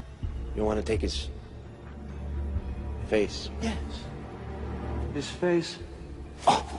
Let me get this straight. The dog took his face off? That dog took his face off. Face off. No more heckin' cute snoots for this guy. I could boop a snoot for hours. Never get bored. All right, I found appreciation for it. There it is. Yeah, there you go. There you got it. You just need to like work through it and find where. Keep finding. Just keep struggling. You'll find that diamond. You just need to dig through all the heckin' cute shit. I had to find the right Kampf to make it funny. You're right. So they're on this. They land on this yacht, right? There's a couple gulls hanging out on this yacht. Yes. And they overhear the conversation between big shot movie producer and JTT. Yeah, and I'm picturing like an overweight middle-aged guy with a big medallion. Oh, I was picturing fucking Jeremy Piven from Entourage. I was thinking more Harvey Weinstein. That's who that Mr. is. 3 would not morph Harvey Weinstein. He would morph Jeremy Piven. Plus, they described the movie executive having cold, dead eyes with evil emanating from him. That's Jeremy Piven. I would say that would be both. Yeah, okay, there. Yeah. But it doesn't matter. Like, we picture who we want to picture. That's the beauty of books. Yeah, you want to know what a perk of a book is? Brad Pitt can play every character. His lips are so gigantic. They're huge. It's like 90% of his body weights are big heckin' lips. I heard that Rolling Stones album was a picture of Brad Pitt's lips. They just cut the face off. See, I brought it all back to lips and face off. That's pretty good. Yeah, it's good. It's good looper. We call that long form improv, a thing I've never done. Yes, and. It's never not funny. Hello, doctor. I'm feeling very sick. Yes, and. You're right. It is always funny. You ever meet anyone that like loves to do improv? You just say that to them to like go away. No, it's like, listen, Tyler. It's very freeing. Like, it's not just comedy. It also like really brings out your emotions. Yes, and. It works. It works. No, Tyler, you don't understand the power of improv, okay? Because yes, it's good for. You can win any argument with that. I don't even like improv. It's stupid. It's the perfect comeback. And besides, improv's dead now that COVID-19 has closed all theaters. Yeah. Amy Poehler's a fucking piece of shit. Yeah, she can kiss my ass, cat. Yeah, I said it. Go off, King. Go off. Yes, and. More like upright grifters brigade. Whoa! Actually, no, like they do, like. Oh yeah, the big time grifters. Those people suck. 100%. But, okay, so we see the movie. Yeah. Okay, it's fine. It's fine. Right, They're going to the boat. They're having this conversation about JTT's movie career because he knows that he can't be a heartthrob forever. Right.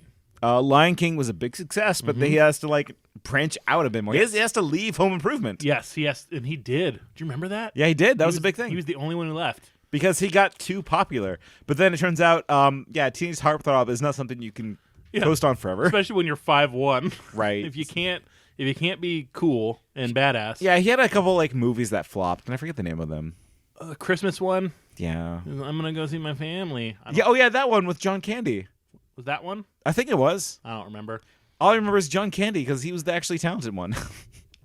He was talented. I just wanted to get his candy. Moving on. Yeah, we've been stuck in this chapter for so goddamn long. This movie executive's promising, like, we'll make you a star. Whatever you want to do, you can do it.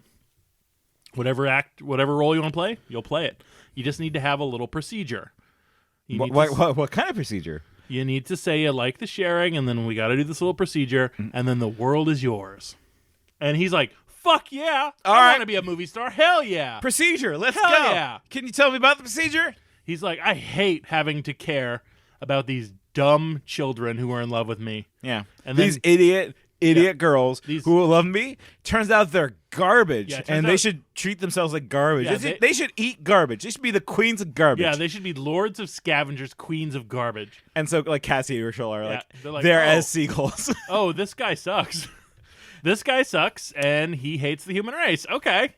Never meet your heroes. They learn that he's not a controller, and that he is going to be a voluntary controller. So I've had this question for a long, long time. Why be a voluntary controller? Because you be in movies.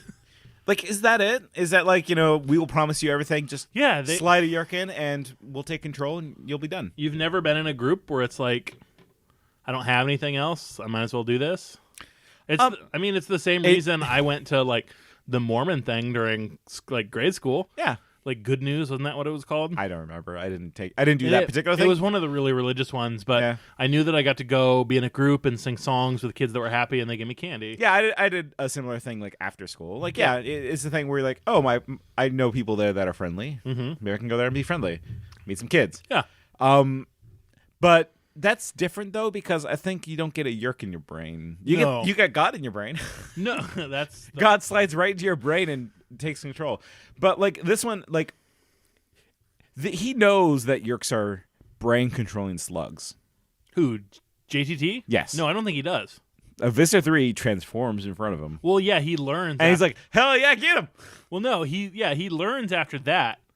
So do you think he just knows that they are aliens? No, I think he just knows, like, hey, you have this procedure done. It'll be a little weird, but we're offering you everything. You know I have the power, so the power will be yours. Like, you offer someone whatever they want, they'll join you.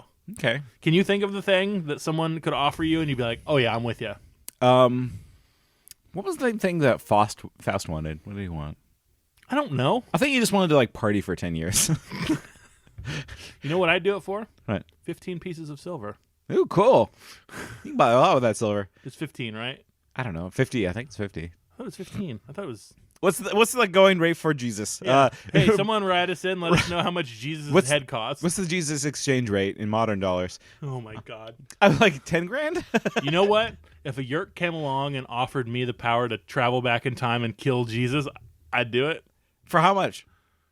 Free? You just want to make history? It's fine. Listen, I just want to affect history. That's all.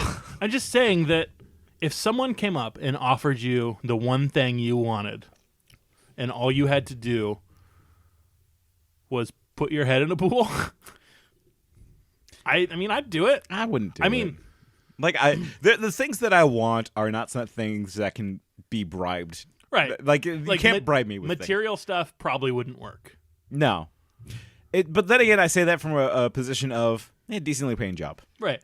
I have food for my children, you know? And Rachel even says... I don't have children. But, like, Rachel even says earlier in Chapman's office, she says, this broken home stuff probably works on kids that need this. Yeah. And I was a broken home kid. If someone had come to me saying, hey, man, let's just go have some fun. Yeah, okay. Like, I buy it in the that right type of broken people can be bought. It is a tactic used against the vulnerable and the greedy. Yeah. Jonathan Taylor Thomas, obviously greedy. Yeah. Wants power, wants fame. Honestly, like any celebrity of that stature, yeah, of course. All celebrities, I'd say, and probably all politicians as well. All billionaires. None of their hands are clean. No. Surprise. They all suck. They're all every single If you one have of a them. hero that is a celebrity, chances are You're dumb. Well, no, chances are like they have done some real shit to like they've thrown people under buses. They've made crushed deals. people. Right. Yeah. They only are in that position because they were born into privilege. And or have done some terrible crushed people. Yeah. have done some terrible things. They either have generational destruction in their blood or they sell out their own soul to do said destruction.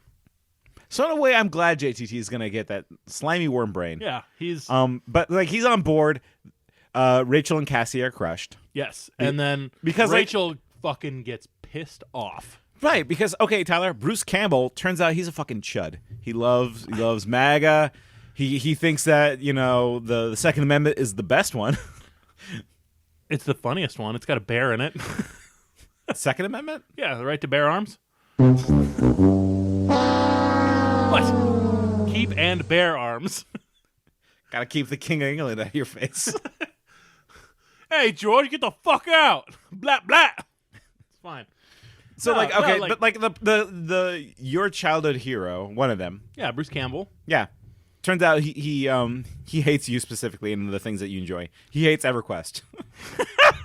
I'm trying to Damn, dude. I'm trying. You hit me right in everything that mattered to me as a kid. He's like, Phantasy Star is the worst series. No! Especially number 4. No! And if I had to pick a worst character, it'd be Ren. No!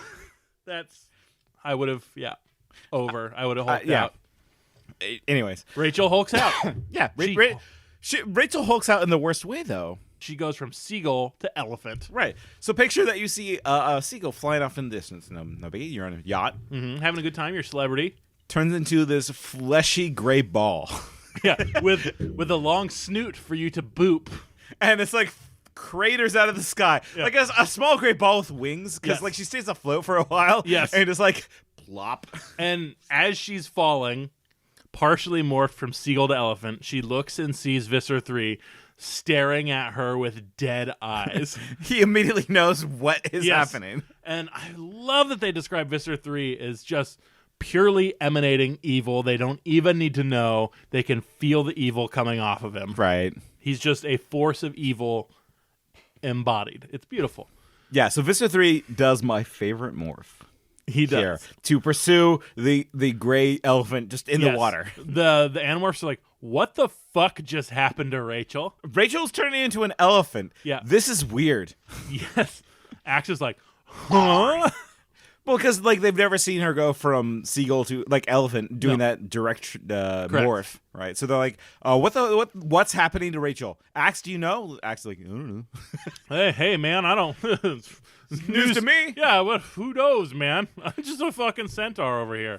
Right, so like they immediately like, They're okay, we gotta save her. We gotta save Rachel. She's like, I'm an elephant. Help! I can't breathe. And they're just like, Rachel, you have to morph back into something that can swim. Morph. And she's like, okay. She turns into a fucking ant. Yeah, she turns into an ant for a bit. She's like, I can kind of breathe now. Yeah, I'm walking on an air bubble because shrinking from the size of an elephant. Because this morphing from animal to animal happens very quickly, and it creates a vacuum of air. And Rachel is there as an ant stuck in an air bubble. She's like, okay, I can kind of breathe. Meanwhile, the animorphs have dropped into the water. They've gone from seagull to human to dolphins. Yeah. Axe is there as a shark. He was hanging out as a shark. Yeah. And they're like, okay, someone find Rachel.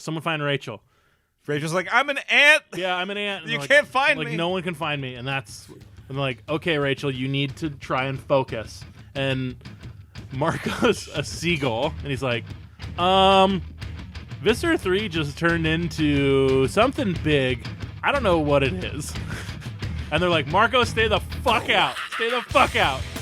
We need someone in the sky. We need a Tobias. Just keep watching. He's like, so he's a big, watch out for the spears. And they're like, so they hear this like inflation sound just yeah. Kazunk. And like a spear flies over one of their heads. Spear flies over them. So what is this creature? So they realize this is a Hrmbe'd javelin fish. The Hrmbe'd javelin fish. Basically what a Hrmbe'd javelin fish is, like a pufferfish or a Kirby who just inflates and then shoots a javelin from its back at you. And it's great. The way that Kathy Apples describes it is that this fish kind of rolls like bony spears into its mouth. Yes. And then just like inflates and then just like poofs it out. Launches like an air them. gun. At this time, Rachel immediately just quickly morphs into a crocodile. Well, it's the only thing that she can think of. Well, right? She doesn't even think of it. Her body just does it. She goes from ant to crocodile. So she describes the Hrmbe'd javelin as this. It was a bizarre morph, like nothing on Earth, that's for sure. It looked like a vast, bright yellow stingray, like a living pancake, flat and oblong. It sort of flew through the water by slowly flapping the sides. There were 2 stalk-mounted eyes on the top and 2 long trailing antennae below. All along its back it had spears. They were lined up flat. You know how a fighter jet has missiles tucked under the wings? That's how it held the spears. Only they were on top, but all neatly in a row, facing forward. The spears, there must have been 20 of them, each as long as a broom handle and just about as thick. They had irregular striping, yellow and green and bits of blue. It was probably camouflage back on the home planet of the Hrmbe'd javelin fish, but here, Earth's oceans, it seemed gaudy and too bright. It flew through the water, faster than my crocodile could ever have moved, but faster, too, than the dolphins or the shark. So they're outclassed. Visser 3's got their ass. Right. Maybe the dolphins can like avoid some of those spheres. Yeah.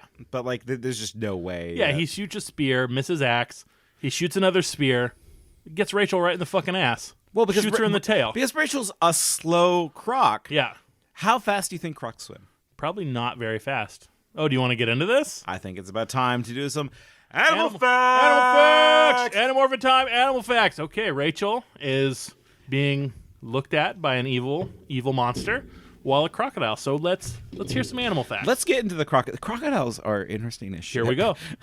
I have a renewed appreciation for crocodiles because like they're generally regarded as like dinosaurs, effectively. Yeah, they look fucking badass. Right, because they're the largest reptile on Earth. Larger than a Komodo dragon, larger than the stupid gecko that Jake turned into in the first book. Yeah, the green animal.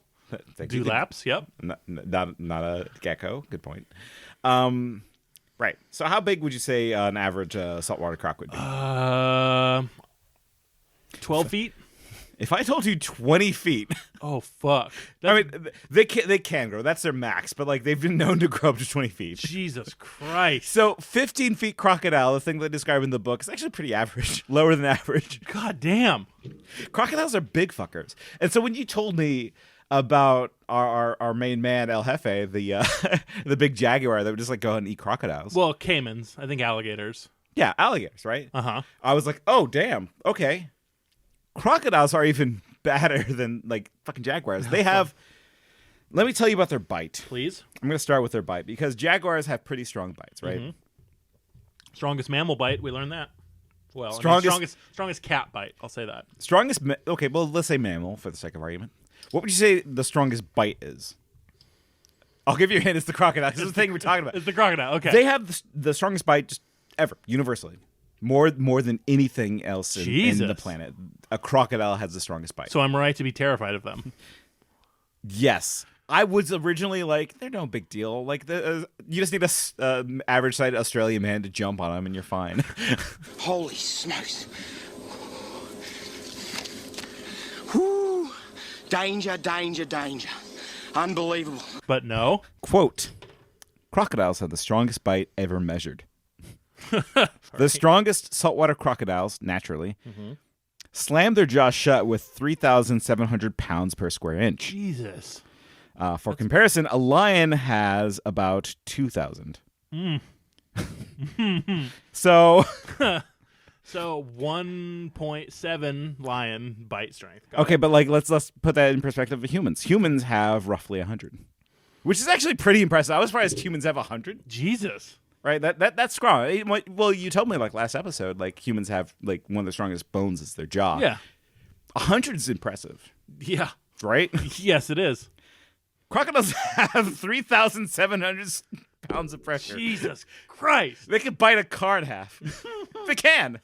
Well, not in half. They can put that pressure in. Right. That's the thing. It's like crush it. You can clamp onto it. You can crush it. Mm-hmm. But they can't like bite through things really all that easy. Okay. Right. That's not the point. Okay. The point is for them to like say you're a gazelle.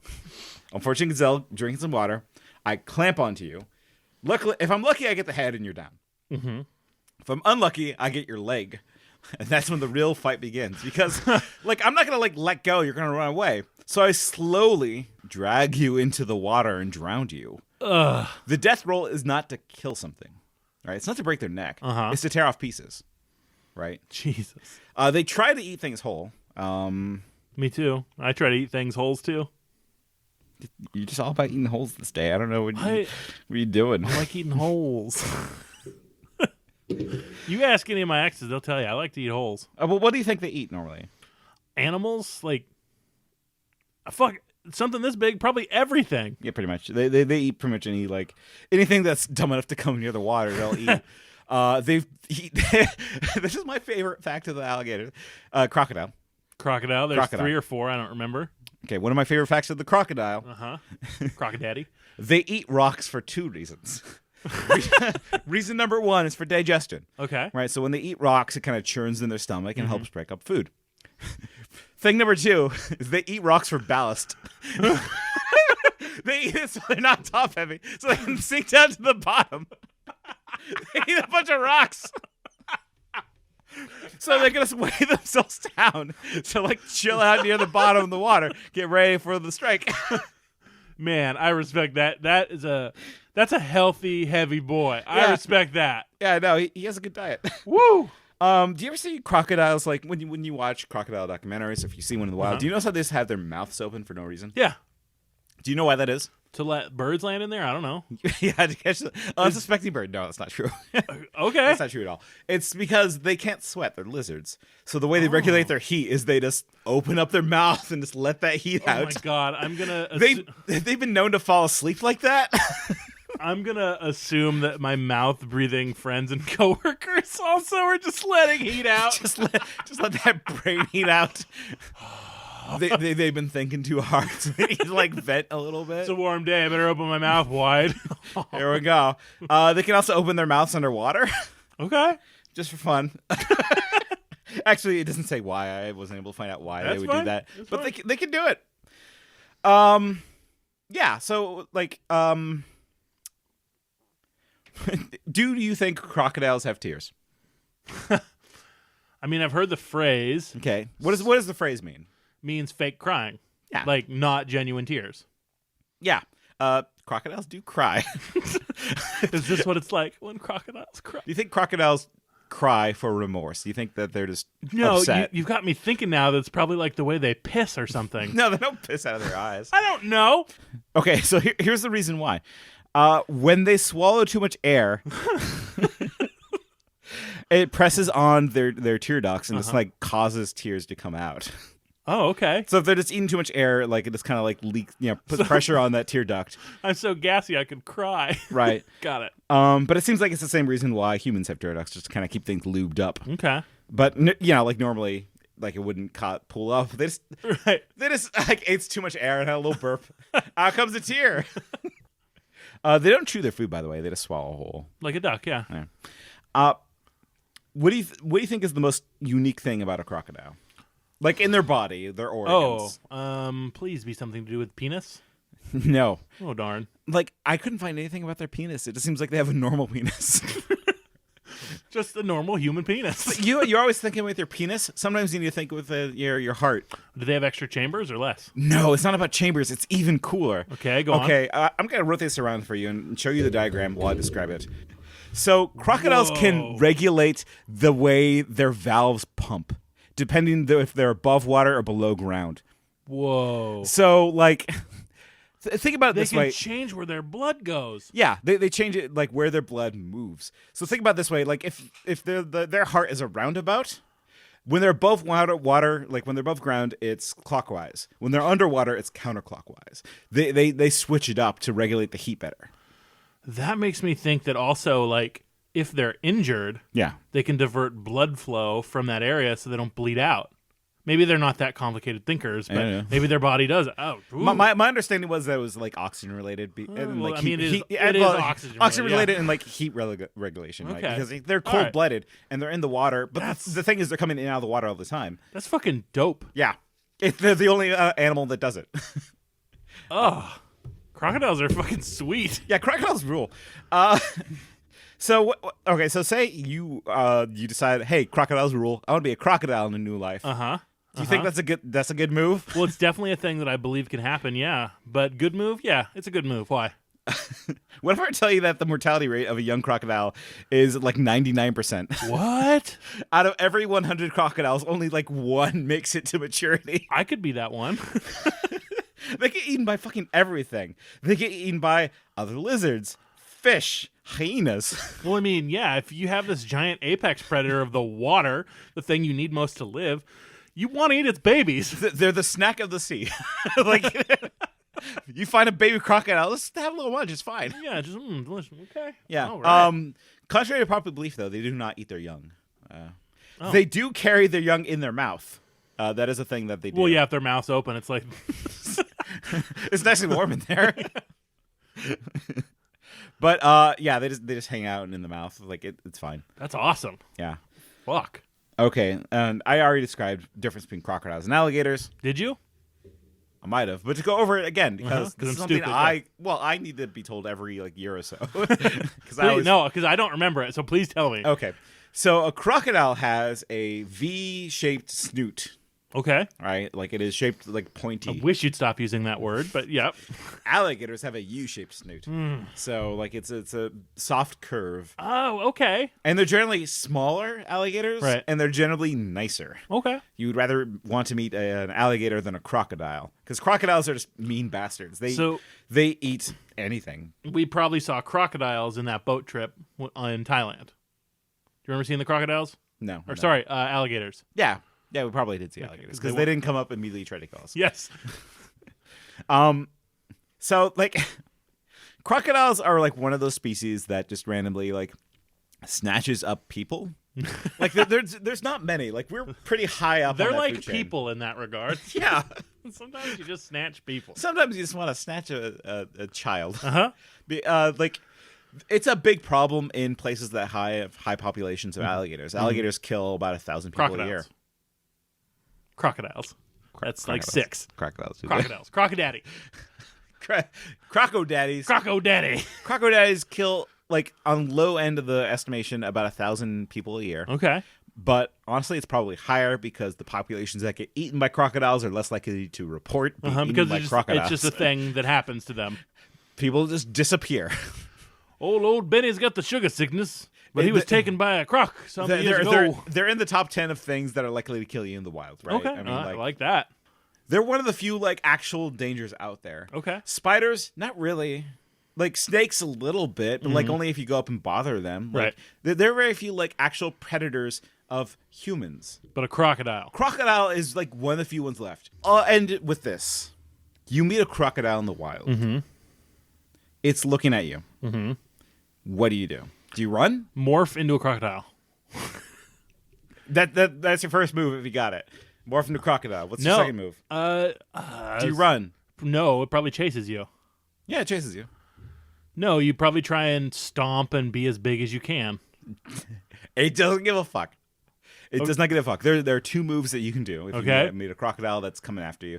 If you're lucky enough to spot a crocodile, because by the way, they're very sneaky. Yeah, they're rocks underwater, just sitting at the bottom. Oh god! It was one of those things where like they catch you in the water, you're dead. Just die. Like if you have a gun, kill yourself. Because like it's just walking, maybe trying to shoot the crocodile. No, shoot yourself first. But like if you meet one on land, you can outrun a crocodile. Okay, probably not me, because I'm slow. Crocodiles are obviously good swimmers. So if you're in the water, you are boned. Yes, you're dead. Yeah, they'll rip you apart. They'll crush you with their gigantic jaws. Yes. And never let go. If you are calm enough, and this is like one of the survivor stories, if you get caught in the water, you actually stick 2 fingers in their nose. Oh, because they have to breathe. They have to breathe. And eventually they will let go because they'll have to open their mouth. And that's where you can kind of get away. Or more likely, you roll on top of them. Assuming they're the only crocodile, sometimes they hunt in packs. Jesus Christ. None of these stories are good. So if you're on land and you eat a crocodile, you can't outrun them. They run 20 kilometers per hour. What is that? That's not very fast. But still fast. Yeah, but like, they're not like long distance runners No. either. They're sprinters of land. Generally, they don't even go after people on land because they're not land hunters so much. Thing number 2, though, is if like you don't think you can run away for whatever reason, you're cornered. Mm-hmm. You're actually supposed to like wrestle them. That's the go-to move. You can out wrestle a crocodile, not because their body strength is weaker. Actually no, they will they will like thrash you around. They probably don't have agility and the ability to get you off their back. Maybe you have to hang on real tight. Like if they knock you off, then you're done. Uh-huh.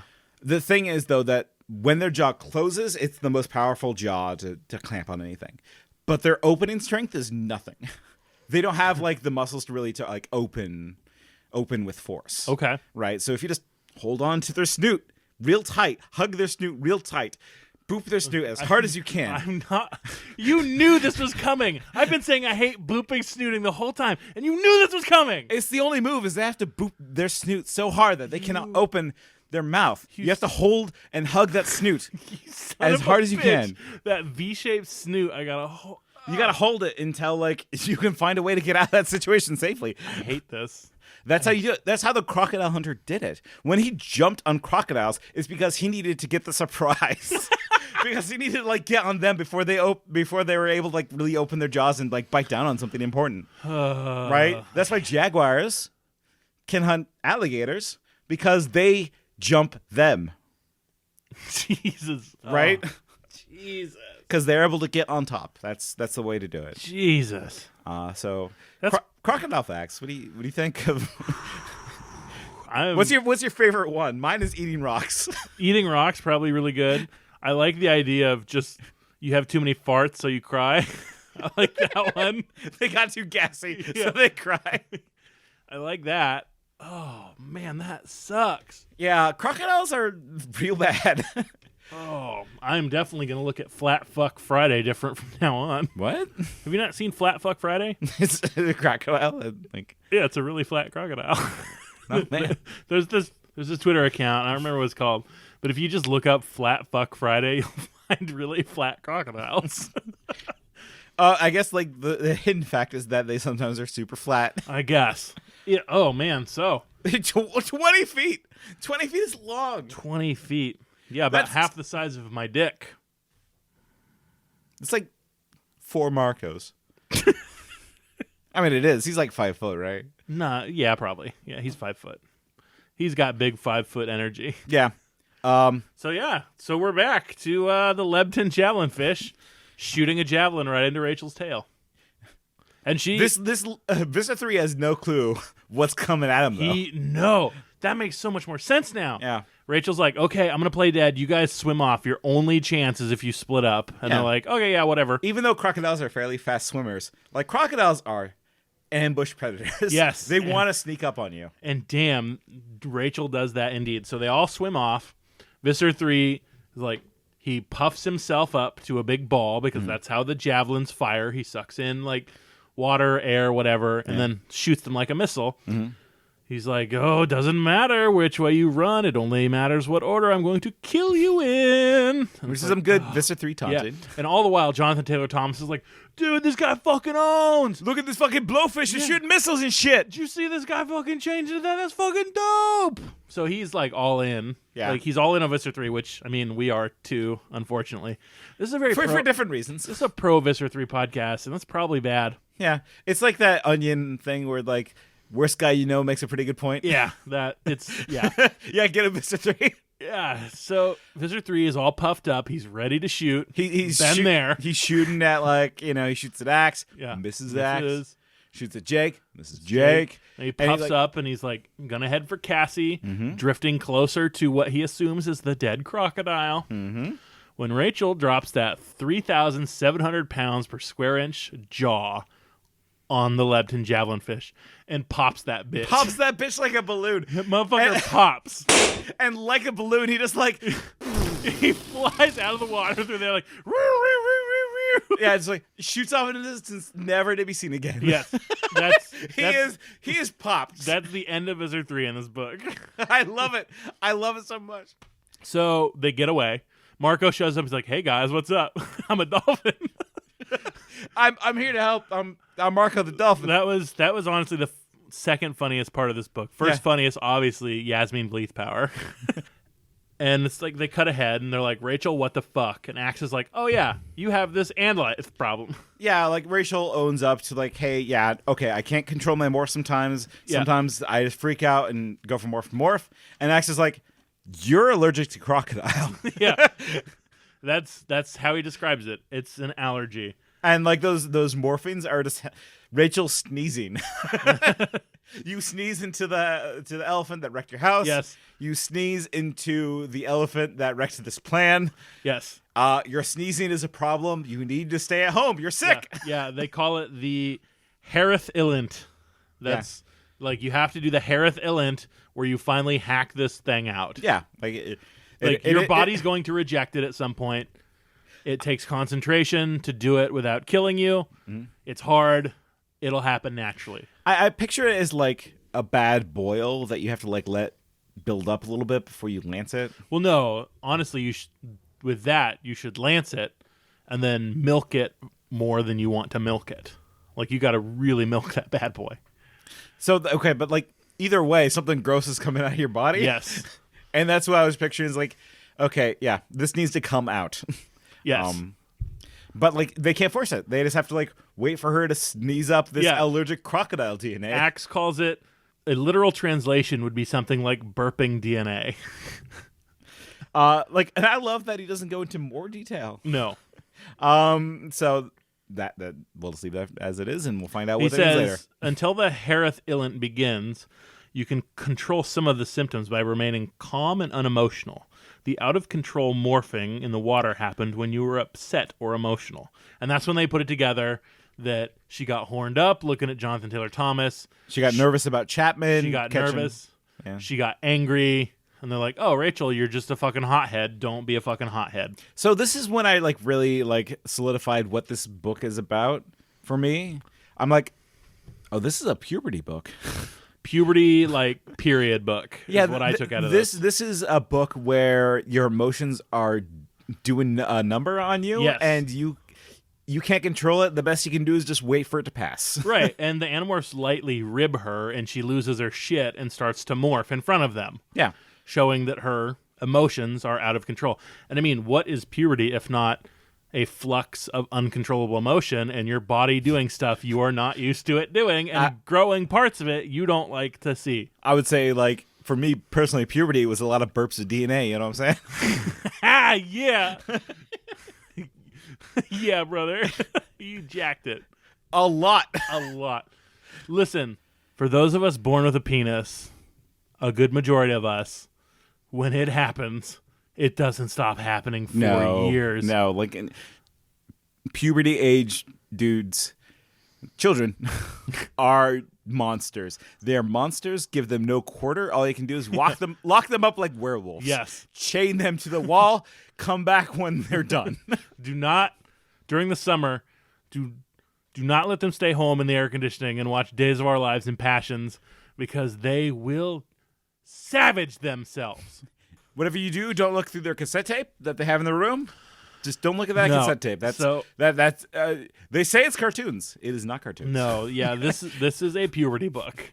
This is explaining that sometimes your body will do horrible, uncontrollable things.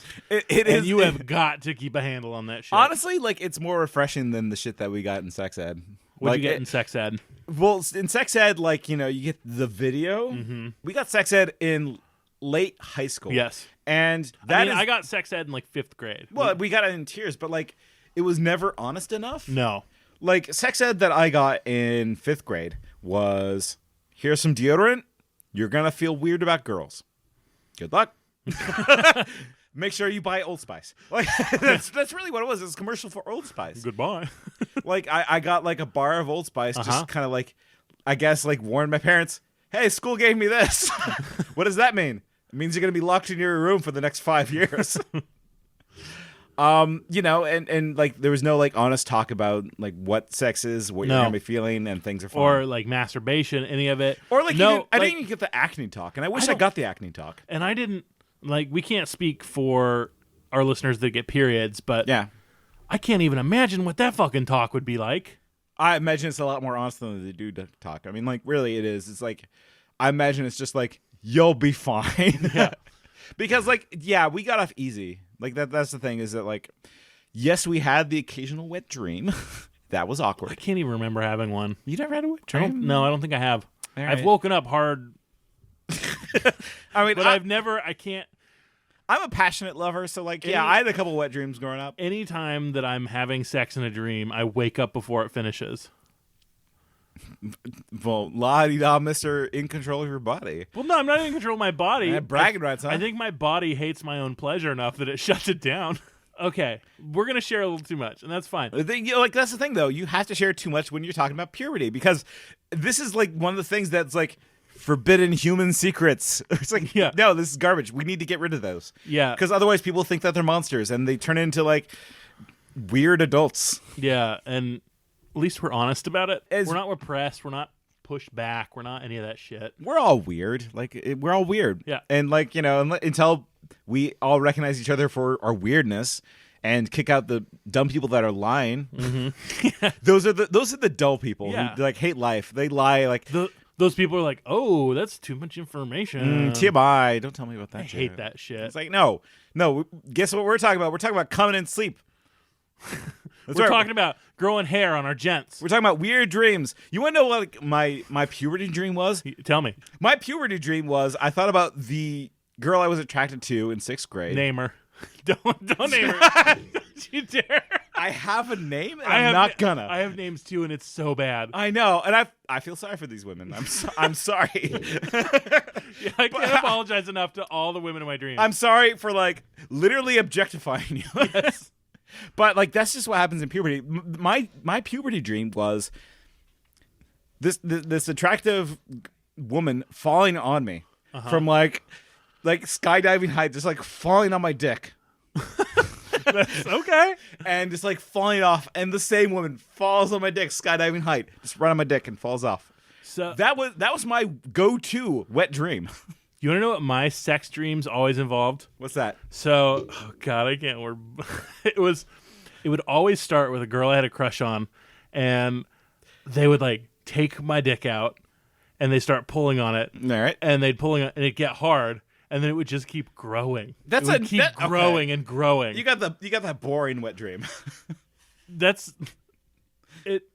That dream is just like I had sex and it was great. No. It wasn't sex and it was great. It just kept growing, and I'd be like, growing like abnormal, like yes, like the size of a human. Yeah, like the size of an arm. I'd be like, I don't know what's happening. I don't know what's happening. Please don't stop. Please don't stop. This no, please.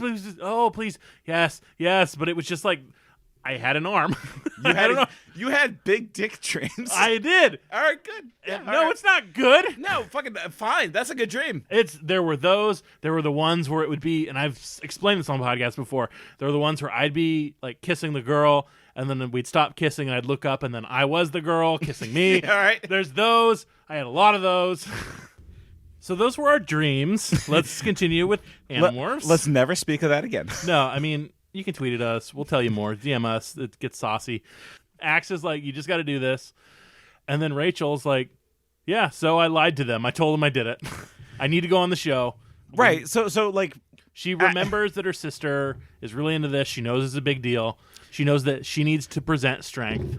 So she lies to them. I think she's worried about weakness. Like, she doesn't want to show weakness. And, like, she got caught out of position and caused so much trouble for everybody that admitting that she can't go forward with the mission is too much. Yes. So, what is it, 1 or 2 days later? Like, right up before the show. It's like 2 days. Yeah, like, right on the day of the Regis and Kathy Lee show, she tells everyone, oh, I burped up the croc. Yeah, I did it. It was fine. Oh, it was great. Turns out it wasn't that bad. Yeah, it wasn't so bad. It's like, it was a weird day, but it was done. It was great. She does it in passing to Cassie, so Cassie can't call her on a lie. Cassie has a raised eyebrow, but believes her friend. Yeah. And the thing that she didn't want to address, and she didn't want to tell Axe this for this very reason, is that, like, what happens when you burp up the DNA? What does burping up DNA even mean? We were going to find out. Right? So I like, when I read burping up DNA, I thought that it would just be like, burp, and then, like, whatever happens when you acquire DNA gets burped out. Right. Like a, like a zit. You have a vomiting spell, something. Popping a zit. Out goes the little croco DNA, and out goes. Nope. So she told Cassie that's what happened. I'm like, good to go it. for Regis and Kathy Lee. Yeah, I did it. Whatever, it's cool. And they're like, oh, good. So she's constantly lying. Yeah, because she can't ever be honest or portray weakness because that's the ultimate defeat for her. Right. So for breaking down Rachel as a character, Rachel's main characteristic is strength and bravery and no weakness. Yeah, no weakness. You cannot show weakness. She reads The Art of War, and she only eats meat, and she takes those supplemental pills, those Brain Force. She's got a gorilla mindset. She's got that gorilla mindset, and like, honestly, like, this is toxic masculinity. Yeah, it is. It is. It's this, like, I can't show weakness, and the thing that I don't understand, because I'm not a woman, is that, from what I've been told, is that, like, it's even worse for women who have to portray strength in a male-oriented role, right? So as a woman warrior, you have to work twice as hard to not show that shit, and your strength is always being questioned. Right, exactly. So I think that's kind of what's happening here as well, is that she's doubling down on it in ways that, say, a Marco or Jake wouldn't. Right. So she's just like, yeah, I'm fine. It's done. Yeah. Let's do the mission. Yeah. And just cruise on by, hurting her friends in the process. Which, this is a nice theme, in a through-line theme of these books, is the willingness in adolescence to hide vulnerability from our friends. Right. Because in the last book, Jake wouldn't tell anyone about his visions. This one, Rachel won't tell anyone about her weakness. I think that's a really... Cassie has done it. Yeah. Even Tobias has done it. Tobias, the purest bird boy, has done this. Cassie's done it when she was hiding her dreams. Yeah. Tobias did it when he was, like, really losing himself as a bird. It's like, a really relatable part of adolescence, is hiding weakness, and I think it's a theme that's not going to go away throughout all these books. No, and in these books, I think Kathy Apples is really good at, one, showing an honest portrayal of what happens. Your friends kind of make fun of you, but then they accept you, which is what happens. Right. It always happens. Can you think of a time where you portrayed some kind of insecurity or weakness and you were just laughed at and shit on? The worst that happens is you get brushed off. Yeah. Like you're, the person you're opening up to is just like, oh, okay, whatever. Like that's the worst that can happen is that Yeah. you don't get your acknowledgement that you need. Mm-hmm. But that's the worst. Like nobody's gonna be like, what a piece of shit. Right. And like I'm not saying that doesn't happen, but it's rare, and especially if you choose the right people to do that to. Right. Like it just Correct. doesn't happen, especially your friends. Yeah.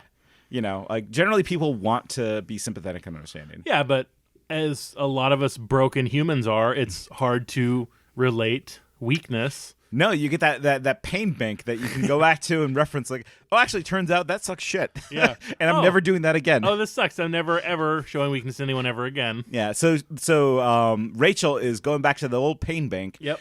Realizing that her balance is negative a billion being torn apart by ants. And she's like, I'm fine to do the mission. Let's go. Just like she went full robot data on it. So they go ahead with the mission. And Yeah. a lot of this is, I mean, it's like cookie cutter, like celebrity stuff. Like, there's a lot you of, need like- hair and makeup. There's a lot of goof 'em ups with Yeah. like she runs into JTT. She meets JTT. And he's a total, like, bitch He's a to her. total He's doucher. a fucking asshole to her. Right. You know, she meets. Well, she knew that he was an asshole, but it's Right. like different face to face. Right. She And- feels even more betrayed. So she sits down for hair and makeup. The makeup lady's like, she almost morphs because the makeup lady pisses her off. She's Well- like, your hair sucks. You're an ugly bitch.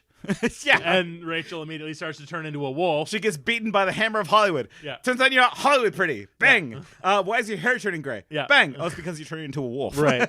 But Cassie distracts her. And then Cassie's like, I have a thought. Why don't I acquire you?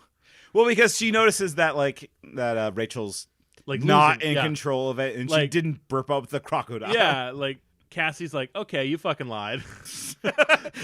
Okay, all right. Cassie's a good friend. Yeah, Because Cassie, like, I understand why you lied. You shouldn't have lied. right. I'm gonna help cover your ass. Yes. So she acquires Rachel. And, Which- and Rachel's like, it's happening. I can't pass up talking about Marco. acquiring a human being, Uh-huh. because when you acquire, say, like another animal, Right. You take on their mind. You take on their mind. So, like when Rachel acquired a crocodile, she got that croco mind, took over. When Cassie acquires Rachel, what does this mean? So they mention at the end of the book, do you remember? No, like, just tell me. Like, So, long story short, Cassie ends up morphing Rachel because, you know, it's going to happen. right? And they're walking away together as twins, and Cassie says, I need to find a place to morph back because your mind is making me want to do brave things. Yeah, but so does that mean like it only takes like the primal part of a brain, but I doesn't think actually so. take like I don't think it takes the memories and all that. So it doesn't Or take- maybe we'll get into this at some other point. probably. It's just one of those things that like I have questions. There are no answers. There will be some. There are no answers in this book. Right. She gets acquired. I don't know if she can have a conversation with Rachel. I don't know if Cassie's just secretly having a chat with Rachel right now. Right. But anywho. But so what happens? Rachel's like, I gotta go now. It's Well, yeah. happening. I got my period. Right. They so, rush to the bathroom. They rush to the bathroom because like the Like she croco starts period is growing coming a out. hunch in her back. She's like, I look like the hunchback of Notre Dame. They rush to the girls' bathroom. Yeah. She goes into one of the stalls. Somebody tries to break in. Cassie's like, occupied. Yeah, diarrhea. Bye. Leave. Real bad. It's everywhere. You should go. Everything's fine down here. How are you? Everything's under control. Situation normal. Everything's perfectly all right now. We're fine. We're all fine here now. Thank you. How are you? Best line in Star Wars. Yeah, and like it. I don't know why the woman is so pushy. If somebody says in the bathroom, you shouldn't come in right now. No. There is a mess. Right. No, anytime anyone said that to me, I'm like, okay, I don't have to go. I'm not going to push this. Nope. I've been there. We've all had the long bathroom situation. Yep. I'll find another bathroom. It's cool. In fact, here, you want me to guard the door? I'll guard the door. Yeah. I'll shit my pants right now. It's fine. Hey, you give me an excuse to shit my pants, I'll do it. Yeah. Listen, I'm just wearing a diaper anyways. It's Right. fine. So she starts. She starts birthing this crocodile. She starts birthing the croc, and she starts turning into the bear. You want to read it? We need to read this because it's horrifying. It is horrifying. Because she turns into like. There's been like a mix between morphs happening in this book, But like this is a full chimera situation where she has like the arm of a bear and like the legs of a crocodile and the face of a wolf, where it just turns into this nightmare creature. I was losing control of my own body. At exactly the same time, in the same body, two completely separate brains were looking out at the world through my eyes. The croc was nervous. He wasn't used to this. He didn't know where he was. The crocodiles aren't just brainless, ruthless killing machines. They are smart, ruthless killing machines. The crocodile got right past the fact that it was in a place no crocodile should ever be. It got right to the important stuff. It focused on what it needed to do, and what it needed to do was eat. The crocodile tried to swish its tail, but it didn't have a tail, so it shook my butt. So Rachel's just like, she's twerking in the middle. She's twerking with a hunchback while this crocodile mind's telling her to shake her ass and watch herself. I glared furiously at Cassie. I could no longer speak. I was making a warp speed change to grizzly bear, and not just the feet this time. My blunt muzzle was protruding. My fingers were growing short while my fingernails were becoming the black hooked claws that could disembowel an elk. At the same time, the crocodile was emerging from my back. It was literally crawling and squirming out of me. It didn't hurt, but oh man, was it creepy. And I'm a girl who's seen some creepy things. Oh no, Cassie whispered in utter horror, staring at whatever was happening on my back. Someone tried to open the bathroom door. Go away, it's occupied. I have to go. Trust me, just go somewhere else. Cassie, I cried as soon as I got thought speak. The crocodile, he's not me, do you understand? He's a real out-of-control crocodile. Cassie shot a desperate glance around the bathroom. It was way too small to hold a 20-foot crocodile as well as a grizzly. So Cassie hides in a stall when Rachel decides to look at herself. I saw myself reflected in the mirror. It was an image from the nightmares of a mad woman. It was insane. Two heads seemed to be growing from the same body, grizzly bear and crocodile. The croc snapped its toothy jaws, trying them out. So Rachel, what if a crocodile attacks the bear? I was surprised to hear Cassie using thought speak. Cassie, are you morphing in there? Yes. To what? I'm a squirrel. A squirrel? A squirrel? It's all I could think of. I felt a slurping, sliding sensation. It was like my guts were being ripped out through my back, only it wasn't really painful. More like extremely nauseating.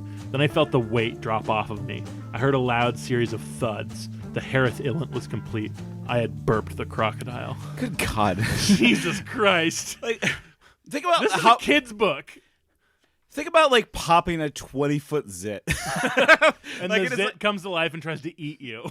Like and like think about all the descriptions I gave to you about a crocodile having the strongest bite. And like when I initially read this section of the book, I'm like, a grizzly bear could take on a crocodile. I'm like, what? A grizzly bear is big.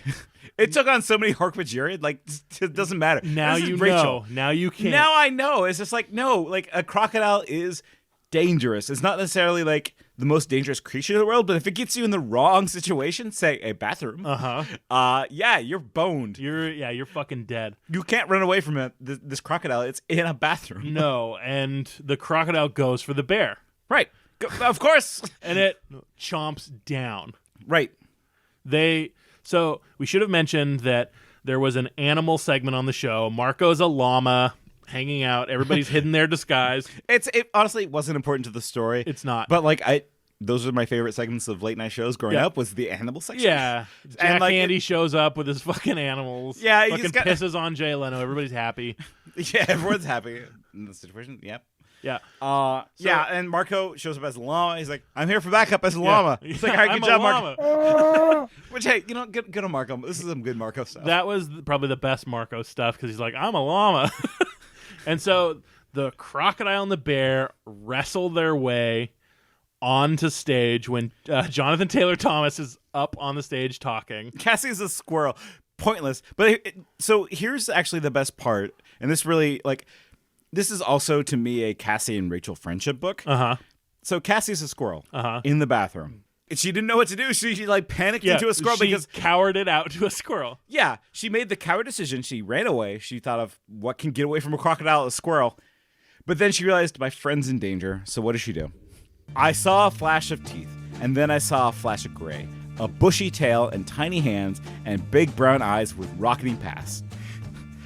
The gray squirrel leapt over the toilet stall door, flew into the air, landed on the crocodile's ancient dinosaur head, and started scrabbling at its big slitted eyes. This squirrel is doing a Tobias. Yeah. It is fully like scratching and Went biting for at the crocodile eyes. I'm like, okay, Cassie, you're moving up a notch. Yeah, Cassie. In the ranking of Animorphs. Cassie earned her stripes this book. That fucking ruled. I'm like, hell yes, Cassie. Get going. Go for the eyes. So Tobias needs more for his collection. He can't be here. You need to bring him eyes. He's hungry. Hungry for eyes. So they wrestle their way out onto the stage. Yeah, this like half-blinded crocodile and this bear. It's just gone nuts. Just going nuts. Jonathan Taylor Thomas is out there. The yeerk in his brain sees what's going on, realizes, there's these are Andalite bandits. Yeah. I'm just in a squishy human. And the llama, Marco the llama, knocks into Jonathan Taylor Thomas and drops him at the mouth of the crocodile. That was intentional, right? Like, yes. Marco just kicks JTT. Yes. Just like right in the back, knocks him over in front of the crocodile. It's written very ambiguously, but I took it as... Honestly, like, considering how much, like, Marco dislikes Jonathan Taylor Thomas. That's my headcanon. I'm going with it. Yeah, drops him down. That's when the yeerk in his brain bones out. I love it. When they hit the ejector seat, it was like, I'm going to slime out of here. Yeah, here we go. The yeerk slithers away. Just poops right out of that head. And Rachel's like, I think I saw a slug crawl out of him.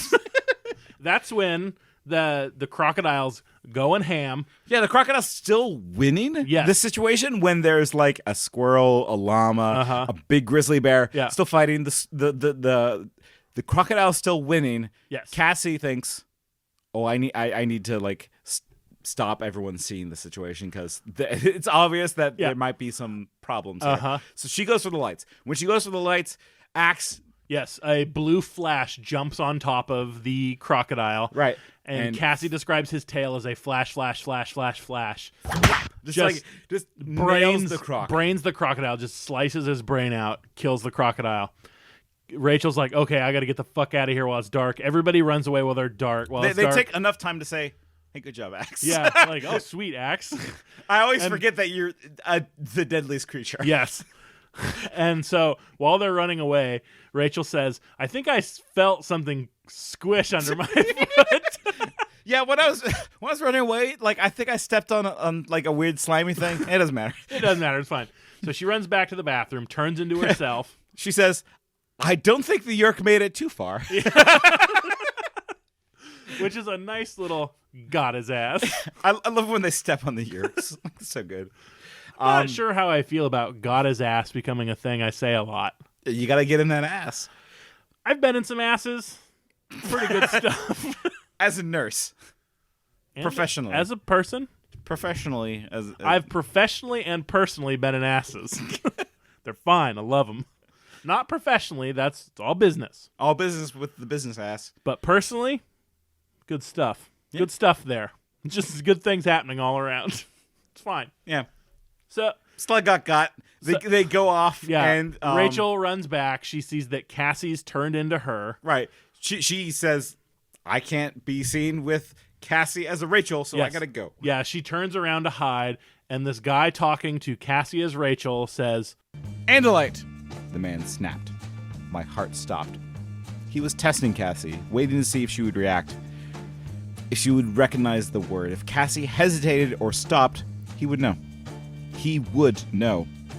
I shouldn't even worried. When he rapped out the word Andalite, she kept on walking without hesitation and said, yeah, light would be helpful. The man made a snorting, dismissive sound and then turned away. I fell on the step behind Cassie. Nice job, sister, I said. So they get away. But this is like a cool part for me because this is character growth. Mm-hmm. Cassie in any other book before the Cassie books would have like just folded. Yeah. This is like she grew. She was strong. This is a Grace Under Fire situation. Like, cool. There's progression in these books. Do you think that was Cassie or she was using Rachel's? Either way, that's a good move. Like, either way, that's a move that's not like Cassie. I think even if she's like leaning on Rachel's strength, she was accepting of that. Yeah. Like, the credit to Cassie. Yeah. So they go home. Like, they get away with it. They mention in the next chapter that Jonathan Taylor Thomas has flown to Uzbekistan, has given up show business and cannot be found. Yeah, So, he joined Al Qaeda. yeah. So Jonathan Taylor Thomas is gone. He knows about the secret war, but he just cowered it out and ran away. Yeah, because like, what's he gonna do? What is he gonna do? And you know, it kind of ends abruptly. Like, Rachel's house gets rebuilt. She gets back to her house. Yeah, but all the Animorphs, Tobias included, are hanging out in the hotel at the end, which I like that nice little scene where they're all hanging out there. Yeah, with Rachel in her hotel. It's a good thing that.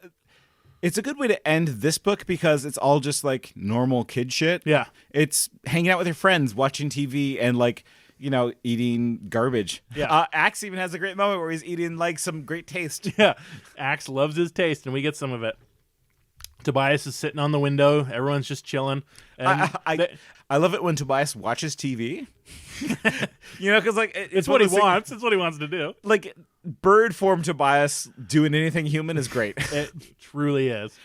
What is it, Cassie? Jake asked. She sighed again. It's just a pity. He was really cute.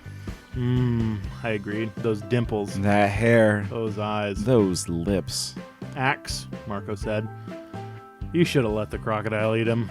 I ignored Marco, as I usually do. He was, without a doubt, the cutest guy ever. That does it, Jake said. Marco, change the channel. Put on Baywatch. I reached over and tried to snatch the remote away from Marco, but he was too quick. He flipped through the channels and then said, there we go. I looked up, expecting to see a red bathing suit. Instead, I saw swords and leather boots. Xena, warrior princess. My kind of girl. Marco winked at me. Well, okay, I said. This we can watch. Which, it's stupid, cutesy, but good for kids.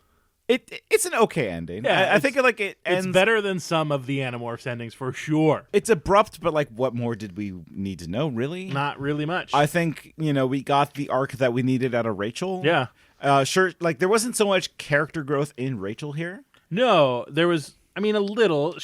I guess. What did she learn? She learned that showing weakness in front of her friends will still show up for her. Which is why I think they're all there in the hotel at the end. Yeah, even Tobias. It's a shower support for Rachel. Yeah. Yeah, which is nice. And the end did throw me off a little bit in one way in that, like, she is accepting the Xena warrior princess role, which I always want to push her and say, like, no, don't. Like, don't turn yourself into I haven't watched a lot of Xena, but, like, it's good. It's pretty good. I buy that. I understand why people are fans of it. It's schlocky good. Yeah, schlocky good is good. But, like, any, like, TV show, if you start adapting that persona as your own, it's always one-dimensional, right? It always, no matter what, even if it's a fully fleshed out character, it's always one-dimensional. And if you paint yourself as Xena warrior princess, you always think, what would Xena do? And sometimes it's not what you want or what is best of the situation. And by Rachel saying, yeah, I'm Xena warrior princess, it means that she'll continue doing the same shit, like where she'll be self-sacrificing in a way that her friends don't want. And like that kind of blows. I mean, it kind of blows, but that's who she is. We may not like it. That's who she is. I mean, we know people that they are a certain way, and we may not like that they're a certain way, but that's who they are. Yeah. That's the nature of living outside of other people. I suppose it is like self-editorializing. Sure, whatever, man. Like, I feel like I'm bringing something to, like, I dislike that aspect in some people. Like, the people who read The Charge of the Light Brigade and say, how noble. Okay. Like, those type of folk who just, like, yeah, no, true heroics. Like, I always, like, dunk on people who give into hero worship. Right. Whereas, like, I think when I see Rachel and I see, like, kindness and bravery and strength, I don't necessarily put weight in her actions, though. I think that her actions are self-sabotage. Yeah. She doesn't do things in her best interest or her friend's best interest, but she acts in a way that she thinks will help her friends, even though that's not what they want. Right. That truly is not what they want. She acts in her perceived best interest for them. If I'm making predictions now, because why not? Go for it. I think she's gonna like do a charge at Visser 3 and then die. because like she'll have this idea that it's the only way to save her friends when it probably isn't. But even like having that slight risk that her friends might die, she will guarantee death for herself, and that sucks. And that's something I wish she would realize, but she probably won't. I mean, I'm not going to tell you if you're right or wrong. I'm like, I don't want you to, but this is my guess. Rachel's a very compelling character. Like Tobias is a very compelling character. And I think you just hit exactly why she's a compelling character. While she's portrayed as strong and noble, those are her greatest strengths. They're also her greatest weaknesses. So fear is a means of self-preservation sometimes. And it's important to get past fear. You shouldn't be controlled by fear. No. But there's a middle ground. You should have a healthy acceptance of fear and make the choice whether or not it's worth the risk. Yes. And I feel like Rachel has swung. Cassie and Rachel make a good pair because Cassie is on the side of fear that it's controlling her life. Rachel's on the exact opposite in that she is doing everything out of spite of fear. Right. And both are bad. Yeah. Pretty strong stuff for kids series, huh? Yeah. What do you think so far? You've never read these books before. Where are you at right now? I've been thinking a lot about not just Animorphs, but young adult fiction and why it grips adults in the ways that it does. Like, think about Twilight. Think about how that gripped so many. I'd really rather not, but okay. It's in the same sphere of young adult. Right. It's because Bella had that bear grip pussy. Yeah. No, it's real glitter magic in that pussy. But no, really. Like, I think people punch down on kids' books because they're for children, but in reality, there's so much to the human experience in kids' books because they're all lessons. And I think that lessons are for all ages. Just because they're said without like a high vocabulary does not mean that they are bad. Just because they're framed in simplistic stories that you can easily chart does not mean that they are bad.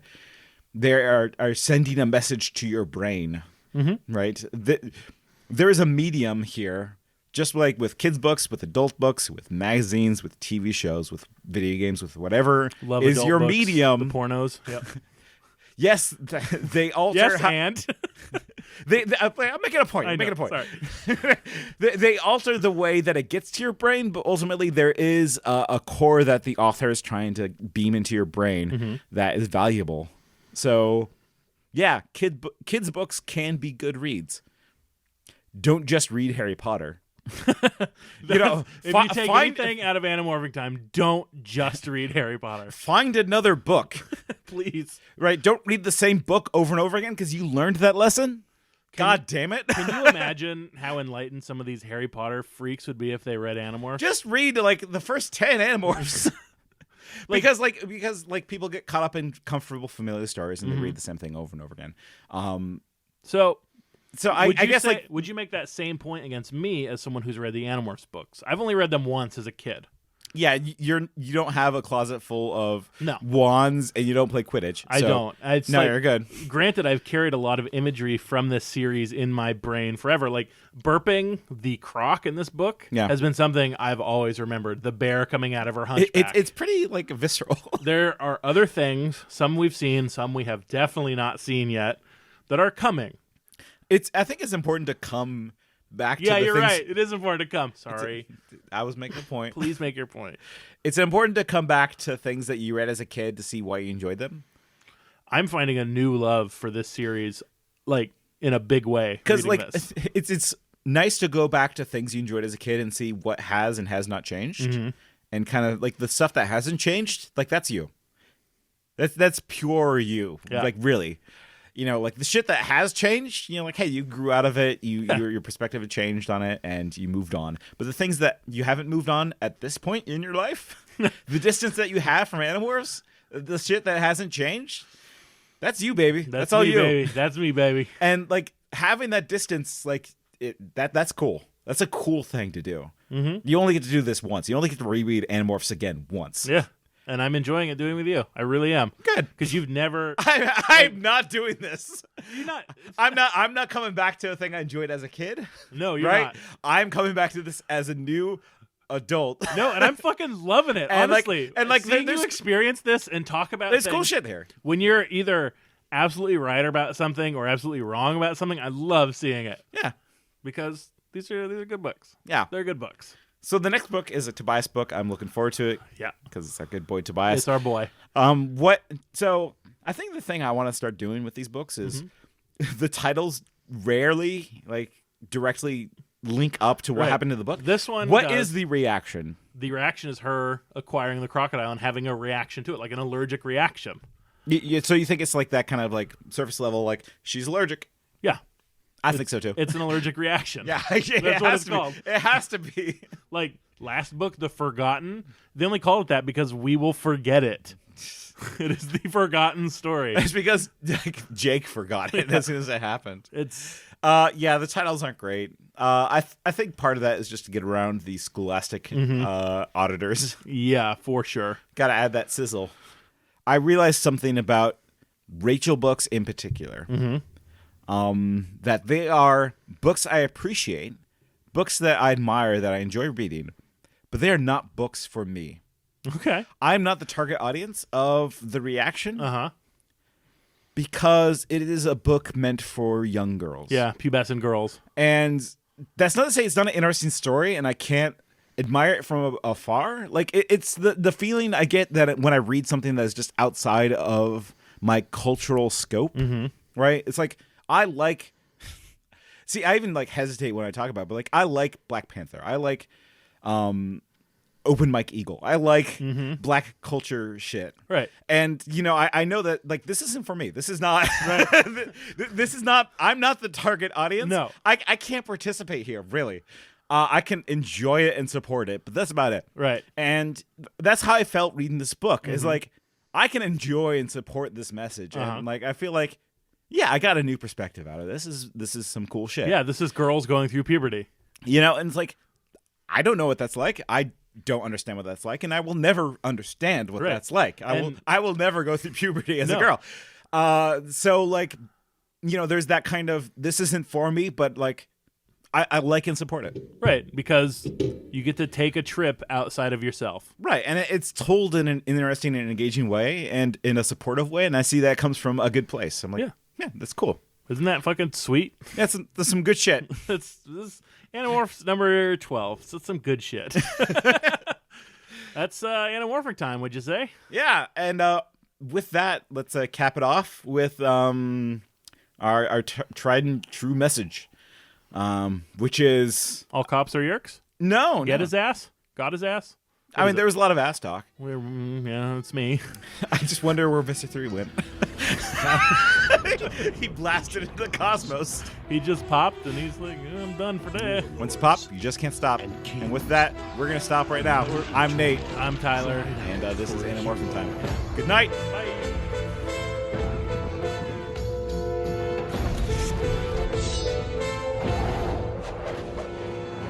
She was Xena, a mighty princess forged in the heat of battle.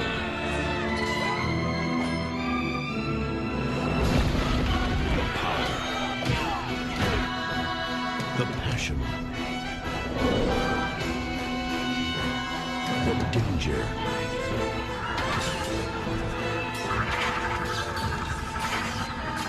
her courage will change the world.